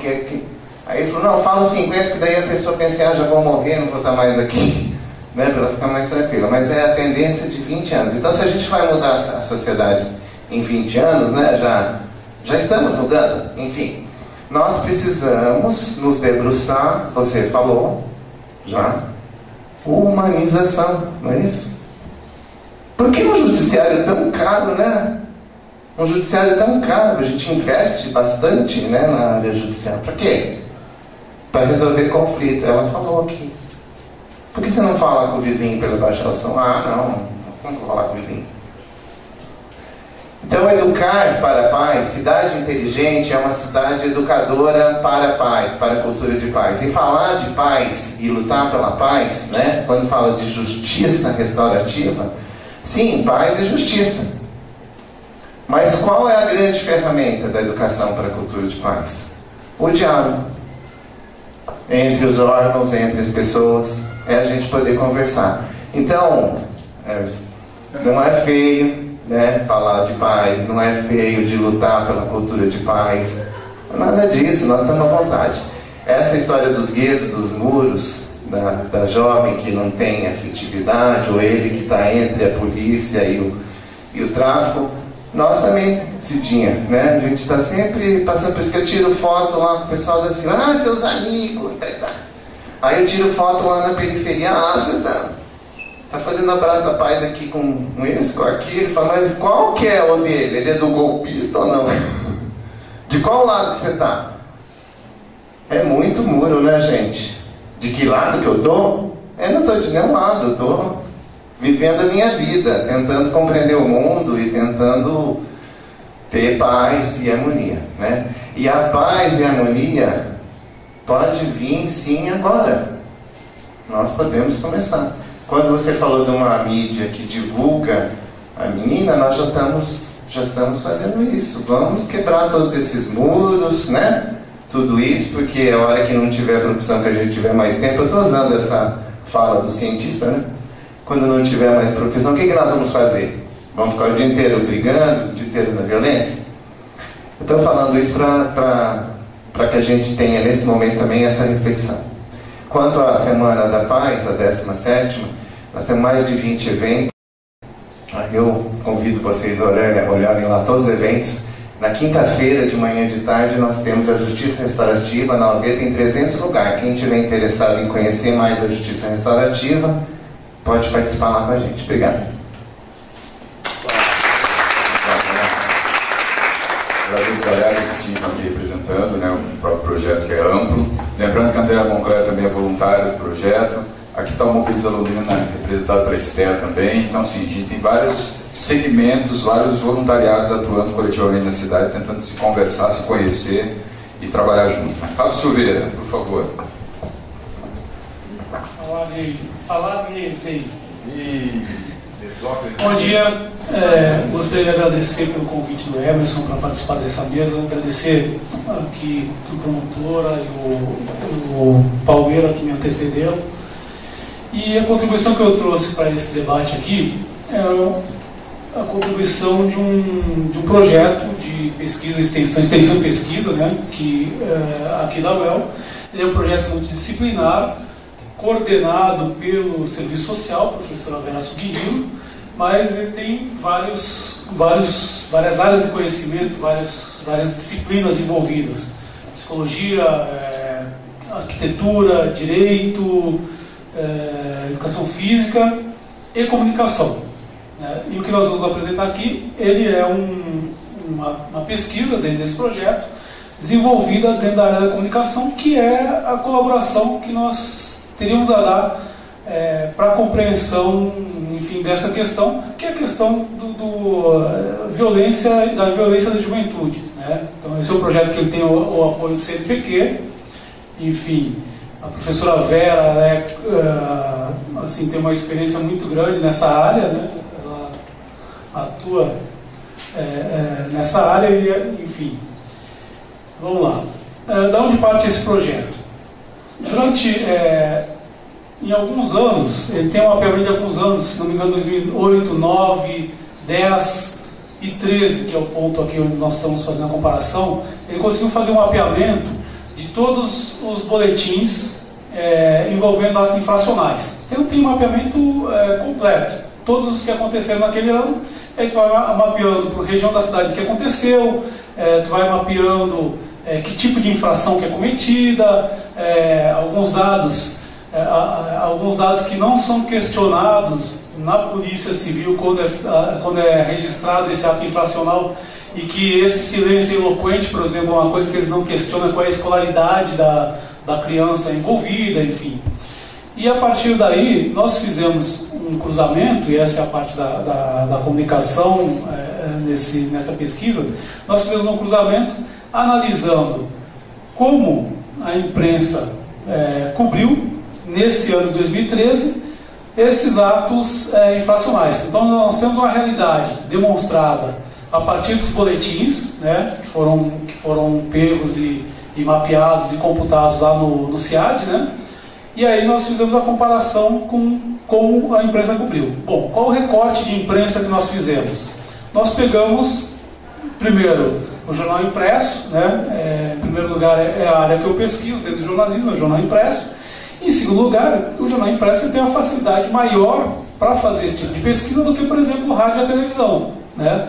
Porque tu tem ali, é mais fácil ter acesso à fonte, né, a qualquer tempo para fazer essa pesquisa. E dentro dos jornais, nós escolhemos os jornais de referência, que eram a Folha de Londrina e o Jornal de Londrina. São jornais que falam para um público mais geral, né? Se nós fizéssemos essa mesma pesquisa, por exemplo, pegando o Nosso Dia, muito provavelmente, né, certamente teria dado um resultado diferente, mas Nosso Dia é um jornal setorizado, é um jornal policial. Se nós fizéssemos, por exemplo, se nós fizéssemos um recorte, vamos pegar o Camargo e o Paraná TV, daria resultados diferentes, né? Então, porque são dois conceitos editoriais, duas políticas editoriais diferentes. Então, nós pegamos os jornais de referência. E aí, aqui começam, aqui foi uma ficha que um roteiro que nós elaboramos para fazer pesquisa. Só volta na primeira. Não, volta antes, só para apresentar o grupo, né? Então, assim, eu estava aqui, quando comecei nesse projeto, eu estava aqui no departamento de comunicação, então tinha uma carga horária para esse projeto, né? Hoje, que eu não estou aqui como professor da UEL, eu estou como colaborador externo, enfim, depois eu vou explicar como a gente vai seguir daqui para frente com a pesquisa. Professora Regina Escudeiro, né, de Relações Públicas, e aí como alunos nós temos aqui a Ana Carolina Vidotti, que foi quem fez esse PowerPoint, a Bárbara, que é de Relações Públicas, o João Vitor é de Relações Públicas e a Bárbara é de Jornalismo. Pode passar, por favor. Então, começando aqui pelos dados levantados da Folha e do Jornal de Londrina. Por favor, próximo. Bom, aqui nós tínhamos mostrado aqui o roteiro da pesquisa. Então, a partir desse roteiro que foi elaborado, com esses questionamentos, os alunos foram fazer a pesquisa dos jornais. Então, nós questionávamos, por exemplo, se tem chamada de capa. Porque se tem chamada de capa, a posição na capa, se é uma manchete, né, ou não, vai indicar o nível de relevância que o veículo deu para aquela notícia, né? Então, são critérios jornalísticos. Se tem foto na capa, se não tem, em que página saiu, porque se sai na página par, ele tem uma importância, se sai na ímpar tem outro tipo de importância, na ímpar ele é mais importante, em qual editoria saiu. Uma questão que ainda serve mais para o formato standard, o JL era Berliner, né? O formato standard é importante saber se está acima ou abaixo da dobra da página, né? Normalmente, se pegar o jornal standard, banca de revista e de jornais é uma coisa que não existe mais em Londrina quase, né? Teve um prefeito, aliás, jornalista que era jornalista e que acabou com as bancas. Mas quando tu vê o jornal na banca, tu vê ele dobrado com a parte de cima. Logo, a parte de cima é a parte mais importante. Então, acima da dobra é uma matéria que foi considerada mais importante e que aí, dentro da hierarquia das notícias, ela subiu. Abaixo da capa, muitas vezes, é uma matéria de menor importância, ou quando o editor quer esconder a matéria, ele põe abaixo da dobra, né? Enfim, isso é uma maldade. Quantas colunas ocupa, né? Às vezes uma notícia de uma coluninha só, quer dizer, é uma matéria pequena, não tem muita informação. Se abrem 4 colunas, no caso do JL era 5 colunas, né? A Folha também são 5, mesmo sendo standard. Se tem foto na matéria, o título, um resumo rápido, eles fizeram um resumo rápido de cada reportagem para que nós pudéssemos identificar qual era o ato infracional que tinha sido, que envolvia aquela reportagem, a data em que foi reportado, o local do fato, que era uma questão que, por exemplo, interessava o pessoal da geografia, que aliás eu esqueci de citar, a geografia também está, o local do fato, que era um dado importante, porque eles trabalham com a relação com a cidade. Nós vamos mostrar aqui depois o resultado dessa primeira fase da pesquisa. Isso aqui vai ser um dado importante. E o nome do repórter, essa aqui era uma informação que interessa para relações públicas, que iria tocar uma parte da pesquisa, que é uma parte de compreender como esses formadores de opinião, o que eles pensavam a respeito do assunto, qual a impressão que eles têm, etc, etc. Por favor. Aí aqui o resultado o resultado da coleta que nós fizemos. Primeiro dado interessante.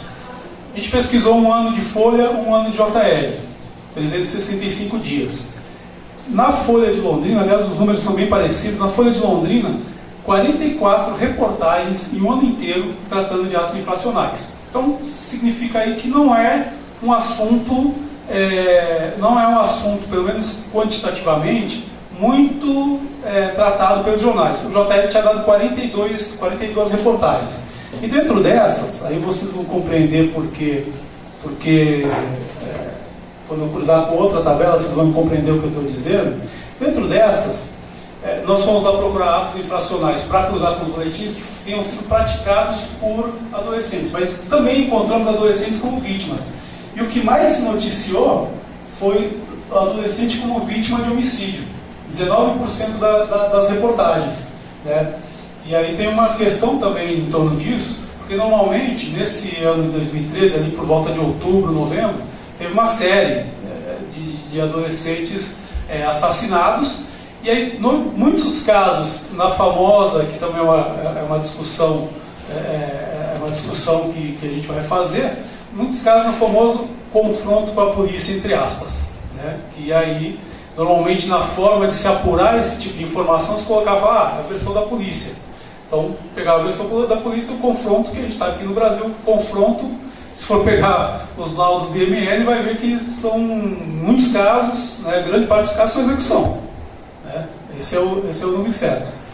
O segundo assunto mais tratado, empatado, latrocínio e tráfico de drogas, 14% das reportagens, e aí roubo com 11%, e aí vai diminuindo a pizza aqui, dirigir sem carteira de habilitação, 7%,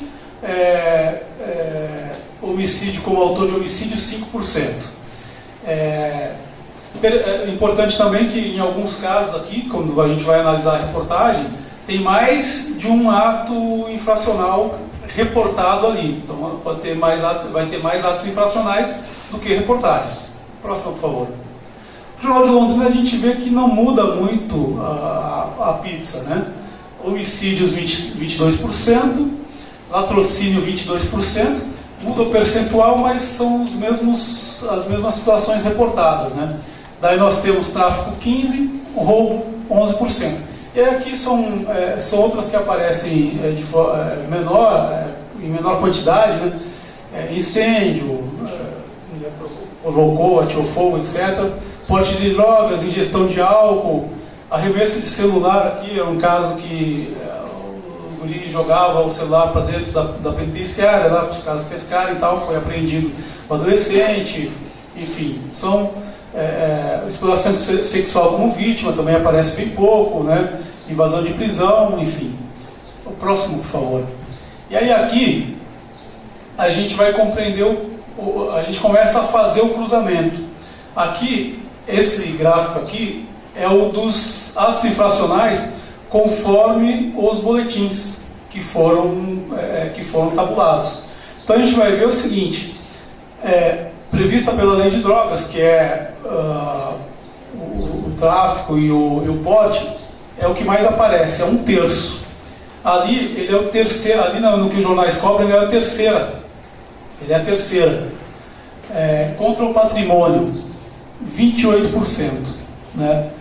Aí aqui, nessa questão do contra o patrimônio, porque essa pesquisa está sendo tabulada em outros anos, e nós vamos também fazer a comparação dos jornais em outros anos posteriores a 2013, até para a gente ter uma amostragem maior para conseguir fazer uma análise melhor desses dados. Mas contra o patrimônio tem de tudo, inclusive o latrocínio, que é um crime contra o patrimônio. É um detalhe importante, como nós não separamos aqui, e aí que nós pedimos para o pessoal que estava fazendo a tabulação nos outros anos para dividir, por exemplo, o que é latrocínio, que na verdade é um crime contra o patrimônio, não contra a vida, né? Mas o latrocínio ele é uma fatia minúscula aqui dentro do crime contra o patrimônio, porque a maioria é furto, roubo, é bem pequeno. Então, o que mais foi noticiado lá, que era pelos veículos de comunicação, que a gente viu nos gráficos anteriores, o que mais foi noticiado foi o latrocínio, que é uma parcela ínfima. Então, o que a gente denota daqui? que a realidade construída pela imprensa é uma realidade diferente dados os boletins de ocorrência. Ou seja, e aí, óbvio, isso aí vai levar a outras discussões que a gente vai fazer mais adiante, que aliás é a segunda fase da pesquisa. Então, assim, esse ato infracional aqui, ele tem um peso muito maior na realidade, e a realidade mostrada pela imprensa é diferente. Enfim, aí vem vindo aqui outros, contra a administração pública, contra a pessoa, enfim, homicídio. Homicídio também é ínfimo. O interessante é quando se faz a discussão sobre... quando se faz a discussão, aquele discurso que foi até relatado pelo Raimundo, porque o Estatuto da Criança ele defende a impunidade, etc, etc. Normalmente, quando acontece o caso do latrocínio, que nesse ano de 2013 aconteceu aquele do depósito São Marcos, sempre erro o nome dessa empresa, e que teve muita repercussão na imprensa, e que teve muitas manchetes, né? E aí se faz toda a discussão, porque tem que acabar, tem que mudar o Estatuto para acabar com a impunidade. Só que dentro da realidade ele é ínfimo, estatisticamente ele é ínfimo. Pode passar o próximo, por favor? Vai estar em último aí, né? Está em última previsão, pelo ECA. Sim, isso pelo ECA. Aqui é o número absoluto dos, total de adolescentes envolvidos com atos 1.307, número de adultos que estavam juntos, 192. Há uma discussão importante lá dentro do projeto, que muitas vezes, o que acontece? Normalmente esse adolescente que começou a cometer ato infracional, ele passa dos 18 anos e continua cometendo, né? Então ele faz carreira. Total de envolvidos, né? Aquela tese também de que os adolescentes eles servem de bucha, né? Quer dizer, ele vai lá, assume o crime para livrar o adulto. Então, quer dizer, não é de 1.307 adolescentes, tinha 192, dá pouco mais de 10%. Então aqui são dados dos boletins, por favor. Esse aqui é um outro dado que é interessante para nós, porque essa pizza, ela mostra, e aí assim, é interessante porque também diz muito sobre como se produz o jornalismo dentro da redação de jornal impresso, onde muita coisa se resolve por telefone. O repórter do jornal impresso, ele sai pouco para a rua. Eu tô até estranhando agora na televisão, porque o repórter está na rua. Eu até estava brincando que em 2 meses de RPC eu fui mais na Avenida São Quim do que em 15 anos de JR. E na verdade, não que o JR não falasse da São Quim, é que na TV o repórter tem que ir lá. Eu fui lá no JR fazia a maior parte por telefone. E com isso tu perde um pouco da qualidade, inclusive, dessa informação. Porque essa informação sobre a localização, quando se coloca, ou a fonte é a polícia, às vezes não se coloca, mas preste atenção nisso aqui. 13% dos atos infracionais cometidos, porque lá na pesquisa, e isso nós não conseguimos identificar nas reportagens, porque só nas reportagens cita-se onde é cometido e não onde mora o adolescente que cometeu. Na nossa pesquisa, do projeto que eu estou cruzando com essa aqui da comunicação, é analisado também onde moram os adolescentes que cometeram os atos infracionais. Mas preste atenção nesse número: centro 13%, zona norte 22%, zona sul 17% e leste-oeste 24%. Isso aqui são dados do JR, tá? Próximo. E esse mapa de calor ele é interessante porque ele mostra, com base nos boletins de ocorrência, onde mais aconteceram os atos infracionais. E quanto mais escuro, maior a quantidade. E onde que é? É o centro. Então o centro é onde menos se noticia. E aí quando se fala em estigmatização, etc, e a imprensa acaba contribuindo para isso, né? É disso aqui que o Palmeira estava falando. Então assim, aparece mais a zona norte, né? Porque aí também nós colocamos por região da cidade na pesquisa dos jornais, porque normalmente muitas matérias falavam tal região, não falava bairro, porque aí a gente não consegue ter o refinamento do bairro, né? Até porque o Londrina tem 350 bairros, e aí é uma complicação. 50 resolveu o problema.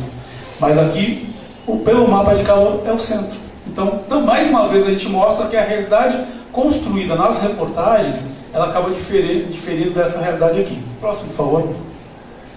Aí aqui por números, né, absoluto centro histórico, 170, 5 conjuntos 112, aí Leonor 51, Parque das Indústrias 49, tá aqui por bairro. Próximo. Enfim, aqui já são questões que nós apresentamos lá para o grupo, que eram hipóteses que nós tínhamos apresentado. Pode passar. Deixa aí. Porque isso enseja outras discussões. A primeira questão que eu queria colocar é o seguinte: bom, a imprensa, os fatos relatados pela imprensa, embora estatisticamente não coincidam com os boletins de ocorrência, né, eles são fatos mentirosos? Não são. São fatos que ocorreram, né? Mas isso que daqui para frente nós vamos discutir no projeto, quando começarmos a fazer uma análise teórica do assunto, o que faz com que a imprensa escolha alguns assuntos em detrimento de outros? Bom, primeiro, a gente começa pelos critérios de noticiabilidade, pelos critérios a partir do qual nós hierarquizamos as notícias. Quem trabalha ou trabalhou em redação já deve ter ouvido a palavra fuleiragem, né? Tem assuntos que, o repórter pega morto de raiva de fazer, porque são assuntos que, assim, para a cultura da redação, eles não são menos nobres, né? Eles não são relevantes, né? Se eu tivesse que vir fazer essa palestra, talvez eu tivesse fazer jornalisticamente falando, talvez eu saísse xingando a redação, né? Eu preferia fazer uma matéria mais quente, o IPTU que vai voltar hoje à tarde, a comissão processante do Boca Aberta, que são assuntos mais palpitantes para quem está dentro da redação. Então toda a cultura do fazer jornalístico e das organizações jornalísticas, elas nos levam para outros fatos que são considerados mais quentes. Então, dentro disso, obviamente eu não vou me aprofundar nisso, porque nós ainda não entramos nessa fase da pesquisa, né? Mas é dentro disso que nós vamos tentar procurar as respostas para compreender por que a realidade que é construída pela imprensa, né, é diferente da realidade do boletim de ocorrência. Porque aí entra principalmente essa questão da hierarquização das notícias e dos critérios de noticiabilidade. Essa é a questão. Enfim, e várias outras que podem ser colocadas. Era isso que eu tinha para apresentar. Desculpa, voltando a essa penúltima, aqui são algumas hipóteses que nós tínhamos colocados, né? Os jornais de referência não dão tanta ênfase para o tema. Os jornais mostram adolescentes como crimes de vítimas, mas não problematizam essa questão do adolescente assassinado, tendem a justificar os crimes. Tem a questão, uma discussão que a gente tem na redação, mas é ocupação ou é invasão? Né? Caso semana passada, uma matéria que eu acompanhei semana passada, dos índios lá de Itamarana que ocuparam a fazenda. Porque, não, os índios são invasores. Eu falei, mas peraí, a reserva dos índios tinha, pelos papéis, 6.300 hectares. Aí fizeram uma medição, estava com 5.700. Tem 600 hectares voando por aí em algum lugar. E aí eles foram lá e falaram, não, invadiram? Como assim? Ou quem invadiu quem? Quem invadiu a terra de quem? Então essa denominação, essa discussão a gente tem muito dentro da redação, é falar assim, palavra mágica da polícia, confronto, morrer em confronto, né? Até, aliás, inclusive, no ano passado, daquele 29 de janeiro, né, o dia que o crime organizado fez o toque de recolher em Londrina, quando foram presos policiais envolvidos, né, no caso, inclusive, um cara que virou réu nesse caso, que é o Tenente Guedes, posso falar porque ele virou réu, a atuação dele deve ter mascarado provas, sumido com armas, plantado armas, etc. Ele responde por isso, né? Enfim. E a imprensa compra muitas vezes essa opinião, até pela dificuldade, porque o jornalismo, apesar de todo o glamour que às vezes as pessoas veem no jornalismo, é uma atividade industrial, é chão de fábrica, é produção em escala, né? Eu estava, até no começo aqui da conversa, eu estava no WhatsApp porque eu estava já conversando com a pauta, discutindo minha tarde de hoje, porque isso aqui é indústria, né? A opinião dos jornais informativos está embutida na escolha das fontes e das palavras usadas, né? O exemplo do confronto com a polícia. A escolha das fontes já diz bastante também, né? A diferença entre os locais referenciados pelos jornais e os locais apresentados na pesquisa denota também o uso de critérios de noticiabilidade, construindo uma realidade diferente, né? E a mídia cria um clima, essa aqui também é uma questão importante, a mídia cria um clima de opinião a partir da realidade que é construída com o seu noticiário. Por exemplo, os adolescentes vítimas não deram uma manchete, mas o latrocínio de São Marcos deu várias manchetes, se não me engano 2 ou 3, né? Então assim, é isso que é essa contribuição que eu tenho para dar. Eu acho que muitas vezes a imprensa tem uma visão corporativa de que fazer a crítica de imprensa não é desconstruir todo o papel, a relevância que a imprensa tem, pelo contrário, é tentar melhorar, né?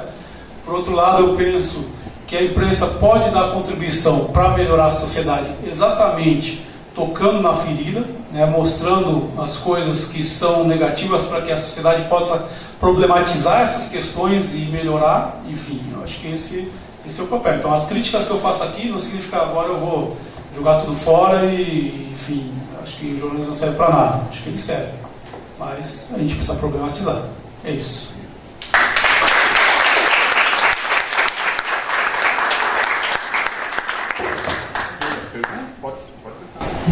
A senhora quer ver aqui? Não.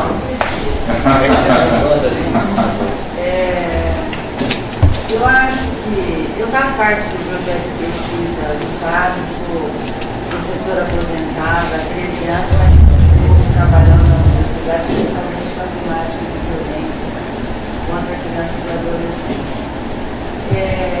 E eu vejo assim, nesse trabalho, depois relacionado com a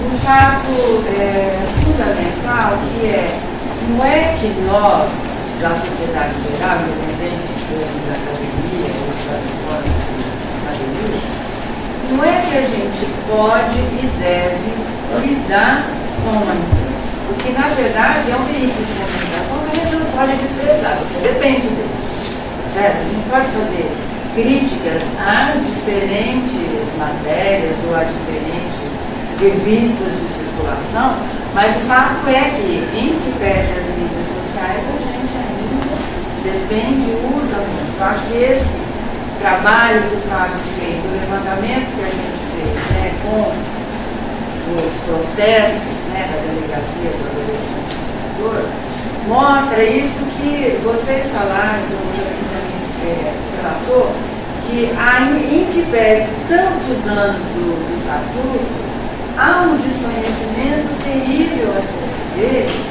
e não só isso, uma desinformação que os programas policialísticos ajudam a disseminar. Eu escrevi em silêncio. Bom, eu estou aqui em nome do coletivo Mobiliza Londrina, convite do Emerson. Eu estou encantada com a mesa. Dei sorte de poder estar aqui hoje, porque eu estou de férias. Esse é o tipo de evento que, pela qualidade da mesa, para mim deveria lotar o Pinicão, e para mim é sintomático e triste que sejam umas salas desse tamanho e com lugares vagos. O Mobiliza, ele fez 3 atos de formação esse ano, os 3 focados em mídia. No primeiro a gente trabalhou mídia e democracia. No segundo a gente trabalhou mídia e direito, e no terceiro nós trabalhamos mídia, marketing e segurança para militância. E por que essa insistência, né? Por que um movimento social está falando tanto de mídia? E as falas de vocês me contemplaram bastante, né?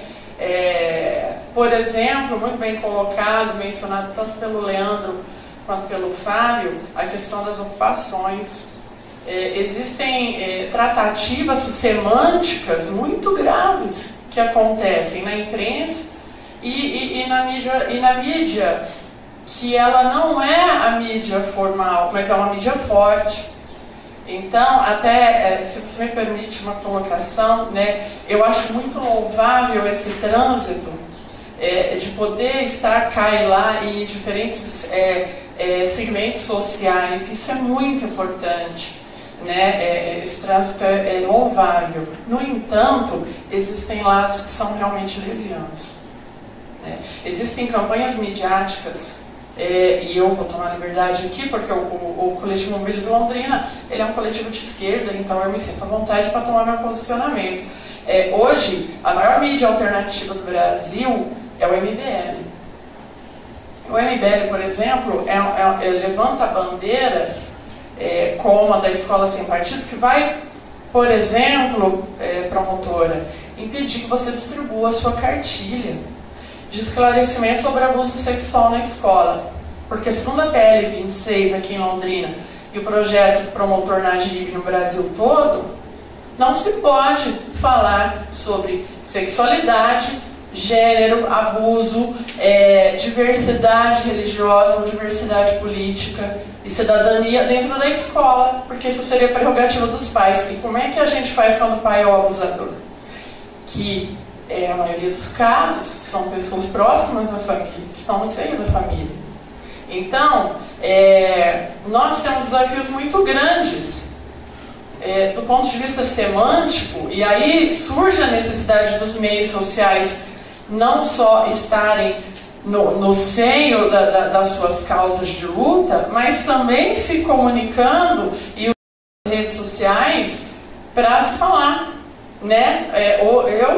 Eu fui uma das pessoas que muitas vezes critiquei, né? A gente fala, o militante de Facebook, militante do sofá.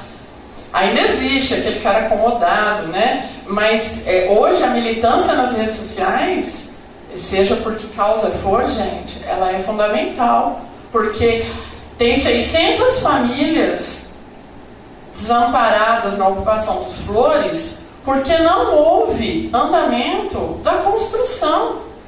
Não é porque é um bando de vagabundo, como a imprensa, alguns veículos da imprensa tentam nos informar e nos convencem a muitos, que 600 famílias de vagabundos surgiram do nada e foram lá ocupar um espaço. Não! Esse espaço ficou parado 1 ano e 8 meses, há dados. Eu fui nessa ocupação, eu saí mal. Tem muita gente grávida, tem muita criança. Mas nós estamos midiaticamente sendo educados para chamar a criança negra de periferia de moleque, né? Você ouve matérias falando em jovem infrator, aí você vai ver um menino que tem 11 anos. Não é jovem infrator, é criança. Com 11 anos é criança. Eu estou falando como psicóloga. Então, nós temos desafios enormes de lutar contra isso. Quando jovem produtor cultural pego com 120 quilos de maconha. Esse é o tipo de manchete quando é alguém de classe média. Quando é um negro da periferia, é o delinquente, o marginal, o menor traficante. Então existem semânticas que causam uma violência social muito grande. Nós estamos todos sendo convencidos dia a dia, tanto por uma mídia informal como por uma mídia alternativa, por exemplo, de que como existe uma endemia de corrupção, não deve mais haver Estado. E em não havendo mais Estado, quem é que vai educar? Quem é que vai ressocializar? Quem é que vai amparar? Quem é que vai dar saúde? Né? Nós estamos vivendo um congelamento da PEC, que a gente chama de PEC do fim do mundo, que congelou verbas por 20 anos. As pessoas já estão morrendo. Já. É o primeiro ano. Nós tivemos um dado, né, o Mobiliza, ele é um movimento social que, como o próprio nome diz, ele procura se articular com diversos movimentos sociais na cidade, progressistas, evidentemente. Nós tivemos um dado da Alia, e me fez muito mal, porque a pessoa chorou na reunião, né? Desculpa. Já estão nascendo crianças, eu não sei se vocês sabem, mas algumas crianças, se você fizer um acompanhamento na gravidez de uma mãe soropositiva, a criança não nasce soro positivo, a não ser que ela tome o leite materno. Ela não pode tomar o leite materno. Então, o que acontece? O Estado fornece um kit de leites para amparar essas crianças. Não está acontecendo mais. Não está chegando. Então, a Lia, por exemplo, acompanhou o caso de uma criança que nasceu negativada, deu tudo certo. Uma mãe pobre de periferia foi para casa, a criança tinha fome, não tinha o que dar, deu o peito. A criança se tornou soropositivo. Então, o fato é concreto. As pessoas já estão adoecendo, as pessoas já estão morrendo. E nós estamos no primeiro ano do congelamento, né? 5 mil assistentes sociais estão sendo desligados do SUS. Como é que a gente vai fazer com essas crianças e com esses adolescentes sem assistência social? Nós estamos transformando o Estado em algo muito perverso, né? Então, assim, o que eu deixo aqui, mais do que como contribuição, mas como um pedido, né? Nós precisamos discutir mídia. Eu fiquei encantada mesmo, assim, com a pauta, com o tema e com as pessoas convidadas. Poxa, que legal ver a CUFA aqui. Então, nós precisamos dar voz a quem não tem voz. Porque existem campanhas muito fortes, tanto na formalidade da mídia como na mídia alternativa, para desqualificar a periferia, para desqualificar o negro, para desqualificar o pobre e para desqualificar, para tratar essa criança com quem, né, a promotora nos emociona ao falar que fica arrepiada. Eu fiquei emocionada muitas vezes na fala dela, mas existe um trabalho midiático muito forte para transformar essa criança num molequinho marginal. É assim que a pecha vem. Então, os desafios, penso eu, são que nós reajamos, né? E que façamos movimentos e mídias para dar voz àqueles que não têm voz. É só isso que eu queria colocar, Brino.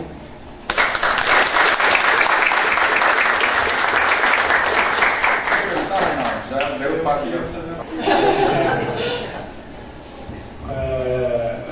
Eu fico feliz de ouvir a sua fala e eu ia falar exatamente sobre isso. A gente teve uma mesa bastante interessante, extremamente política.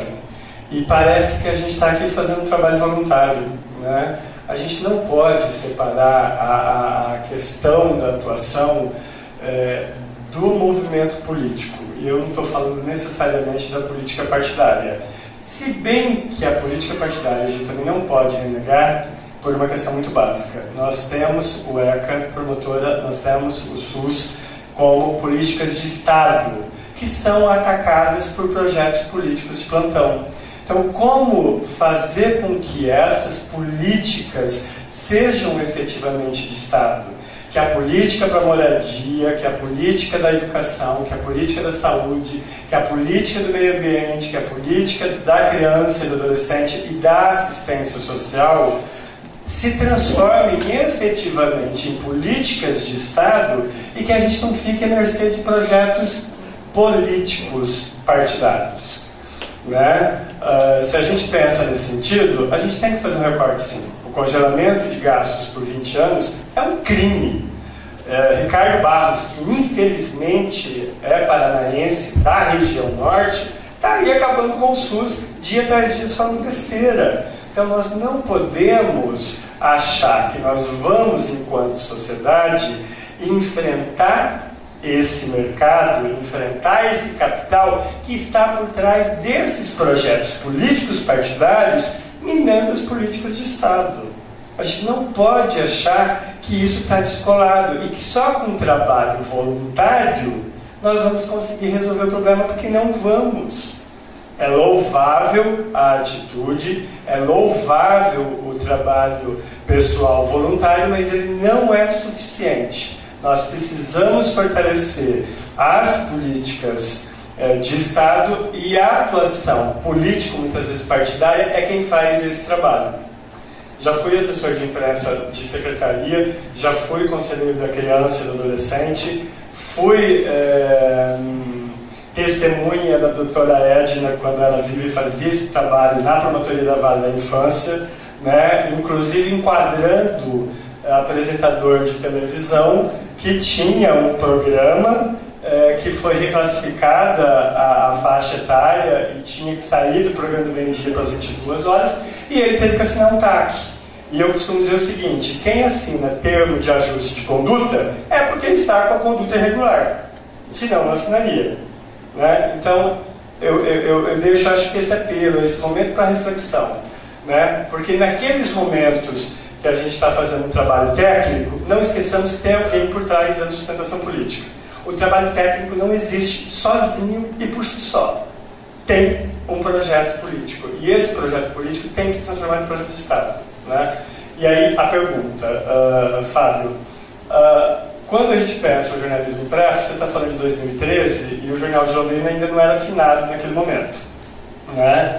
A tendência do jornalismo impresso diário é, sim, deixar de existir, não o jornalismo impresso. Muito dessa construção do que você está falando, dessa realidade construída, hoje essa percepção ela está diluída do jornalismo impresso, do jornalismo do rádio e da TV pelas mídias sociais. Como pensar projetos de pesquisa ou objetos de pesquisa, que é o que você está fazendo nesse momento, a partir dessa percepção via rede social? Porque me parece que as redes sociais estão reproduzindo os conteúdos de forma muito parecida com o que vem das mídias tradicionais, cujo conteúdo é disseminado por apenas 5 ou 6 famílias do Brasil. Então, como pensar essa repercussão deste conteúdo? Porque a gente lê jornal de forma diferente, a gente vê a televisão de forma diferente, a gente está ouvindo rádio de forma diferente. Como utilizar essa percepção deste conteúdo via as redes sociais? Se isso vocês estão pensando alguma coisa nesse sentido. Bom,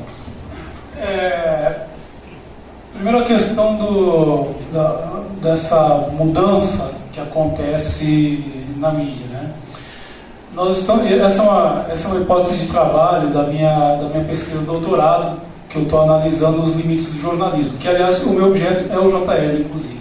Estou analisando os últimos 3 anos do JL, eu estou analisando os limites do jornalismo nesse formato que se convencionou chamar de industrial, né? Industrial porque a redação tinha que ficar próximo da tecnologia de difusão. Então a redação tinha que ficar do lado da gráfica, a redação da TV tinha que ficar perto da torre, né?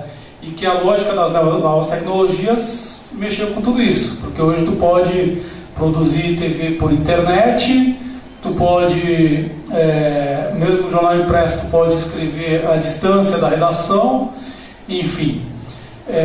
Esse jornalismo ele está mudando, e a minha hipótese de trabalho é que ele, junto com ele, estão mudando também os conceitos civilizacionais que construíram esse jornalismo.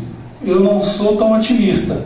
Eu acho que, porque se tu pegar assim, do Gutenberg em diante, houve toda uma mudança que se contrapôs, suprimiu o absolutismo, obviamente que ao longo de alguns séculos, né? Nós estamos falando de Gutenberg 1400, estamos falando da reforma protestante, que agora em outubro está fazendo 500 anos, que é o começo, o start do uso da imprensa como objeto de disputa política, e aí até a gente chegar ao século XVIII, XIX, com a imprensa com um papel importante nas revoluções burguesas. Só que todo esse mundo ele está andando para trás, ele está ruindo. Ironicamente, começou com Gutenberg e está acabando com a morte do Gutenberg. Então, eu não sou muito otimista com relação ao futuro da humanidade. Minha hipótese é que, civilizacionalmente, nós estamos andando para trás. Aliás, um cara, eu não vou usar ele na tese, mas um cara que toda vez que eu leio eu fico meio perturbado, que é o Fusser, que ele faz uma discussão muito interessante sobre isso. Fala assim, a escrita começou a morrer com Gutenberg. Quem manda no mundo não é a escrita, quem manda no mundo são são os caras, os que digitam, são os caras que montam programas, né? Ele faz uma discussão muito louca disso. Enfim, até aqui só divagações. Agora, eu penso que, em que pese toda essa visão pessimista, há uma possibilidade de disputa do espaço público, inclusive propiciado pelas novas tecnologias. O que vai diferenciar, que é a preocupação da Esther aqui, posturas politicamente, vamos dizer assim, mais honestas, intelectualmente honestas, é que, por exemplo, o MBL, a verdade não interessa. Ele tem uma pegada goebbelsiana, né? Não interessa a verdade. Por isso eles são tão eficazes, porque muitas vezes a ficção é mais interessante que a realidade, que a verdade, né, que os fatos. Então, como eles mentem bastante, eles não estão preocupados com isso. Daí a vantagem, aí que eu vejo a vantagem deles do ponto de vista no debate das redes por causa disso. Que o cara vai lá, espalha uma coisa e não era daquele jeito, né? Que a gente tem direto isso e com uma grande força dentro da internet. Mas acho que apesar disso, é um espaço ainda em disputa. A internet, ela não é... Enfim, a tecnologia está lá. O que se faz com ela é outro. Agora, a disputa que se tem na tecnologia é a mesma disputa que se tem na sociedade, né? Eu acho que é possível... Por exemplo, vou dar um exemplo concreto. Teve acho que foi em maio, teve uma paralisação na UEL. Em um dia eu peguei o ciclo de um dia, que é um ciclo de um jornal. Em um dia, as transmissões feitas pelo Nenê Geolás, pelo cara lá do El Contra o Golpe, coletivo El Contra o Golpe, qual que é o nome dele? O Medley. E pelo Cidipro, juntando tudo, num dia tinha dado 75 mil visualizações.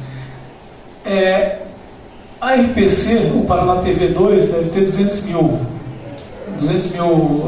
audiência de 200 mil pessoas. Fora isso, 70 mil, tem muita TV que não tem 70 mil. O Barbosa não tem 70 mil. A Tarobá, dependendo do horário, o Marido dos Lares não tem 70 mil. Então, obviamente que para construir o esforço daquele era um dia, né? A RPC todo dia tem 200 mil pessoas assistindo. Então, assim, há possibilidade, mas é preciso construir essa batalha socialmente. Eu acredito que há possibilidade, sim, dos meios. Não sou porque eu acho o Pierre Levy um deslumbrado com a tecnologia, não acho que vai ser a opinião pública mundial formada pela tecnologia, etc, etc. Mas eu acho que é um espaço que dá para se disputar. Enfim, não sei se eu respondo. Acho que é isso. Do ponto de vista do jornal impresso, obviamente, as reportagens mais de leitura são domingo. Tradicionalmente, domingo é o dia de leitura. Agora, a TV local não tem telejornal no domingo. Tem o Fantástico, mas o Fantástico é nacional. A gente está caminhando finalmente, eu queria saber se o Leandro tem alguma coisa para encerrar e também a Letéia. E aí, claro, depois se quiser conversar com eles e tal, está aqui disponível, né? A gente quer gravar depois.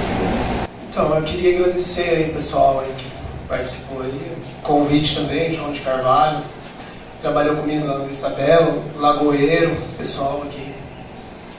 Muito obrigado aí pelo convite, né? E para finalizar ali, o irmão do Capão Redondo ali, quando eu falei do Racionais, né? Que eu ouvia Racionais, e o Racionais tem uma música fim de semana no parque que ele fala assim: olha só aquele clube que da hora, olha o pretinho vendo tudo do lado de fora.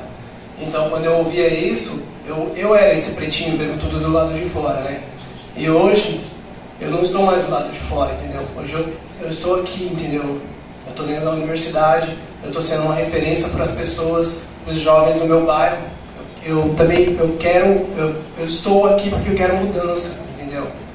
E onde estiver falando de paz, eu vou estar envolvido, entendeu? Eu vou estar mandando o rap falando da paz, eu vou estar mandando uma poesia, eu vou estar fazendo um grafite, entendeu? Eu vou estar discutindo, porque isso a gente está vivendo uma sociedade, né? Eu sempre falo isso pro pessoal lá no bairro, que quando tem um menino vendendo droga, ele está vendendo droga, ele vai vender droga pro meu filho. Então, e essa violência ela vai sair do bairro e vai atingir as pessoas que estão fora do bairro também. Todos vão ser atingidos, porque é uma sociedade. Então não adianta a gente fechar o olho e falar assim, igual as televisões que estigmatizam o nosso bairro. Elas estigmatizam o nosso bairro e as pessoas, e faz com que as pessoas que estão de fora do bairro tenham ódio da gente, sabe? E aí às vezes a pessoa fala, mas por que tem ódio? Por que essas pessoas têm ódio da gente que mora no Vista Bela? Porque todos os dias os caras reproduzem que lá tem droga, que lá tem traficante, que lá tem ladrão, que lá tem assassino, tem latrocida, entendeu?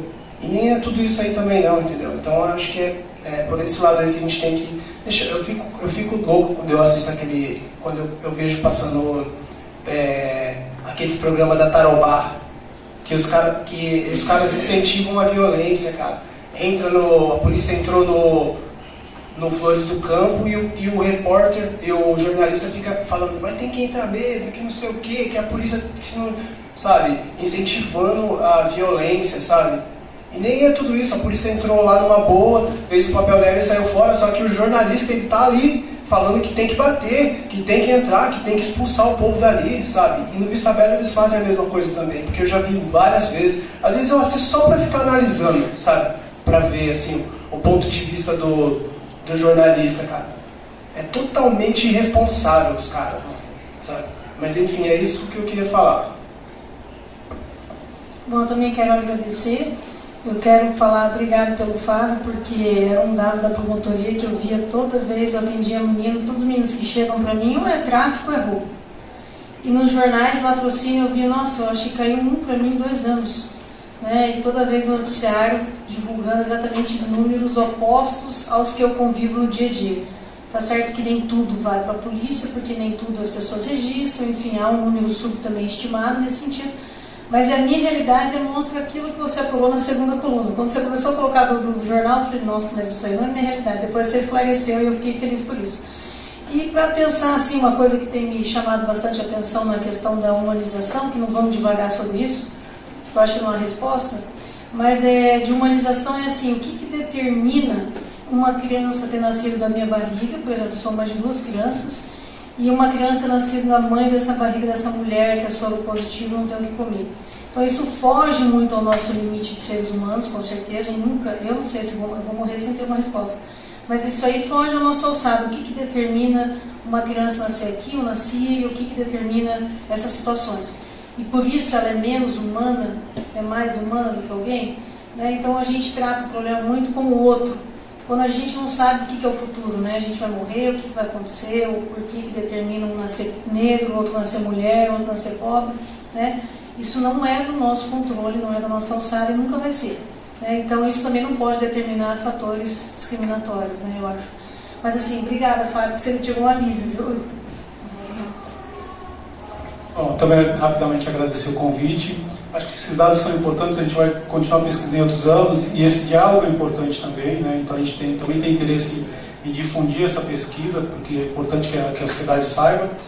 E para finalizar, eu quero dizer que, apesar de, assim, acho que o jornalismo é uma atividade que tem 1000 defeitos, né? Mas apesar disso, eu ainda acredito que o jornalismo pode ter um papel civilizatório importante na sociedade,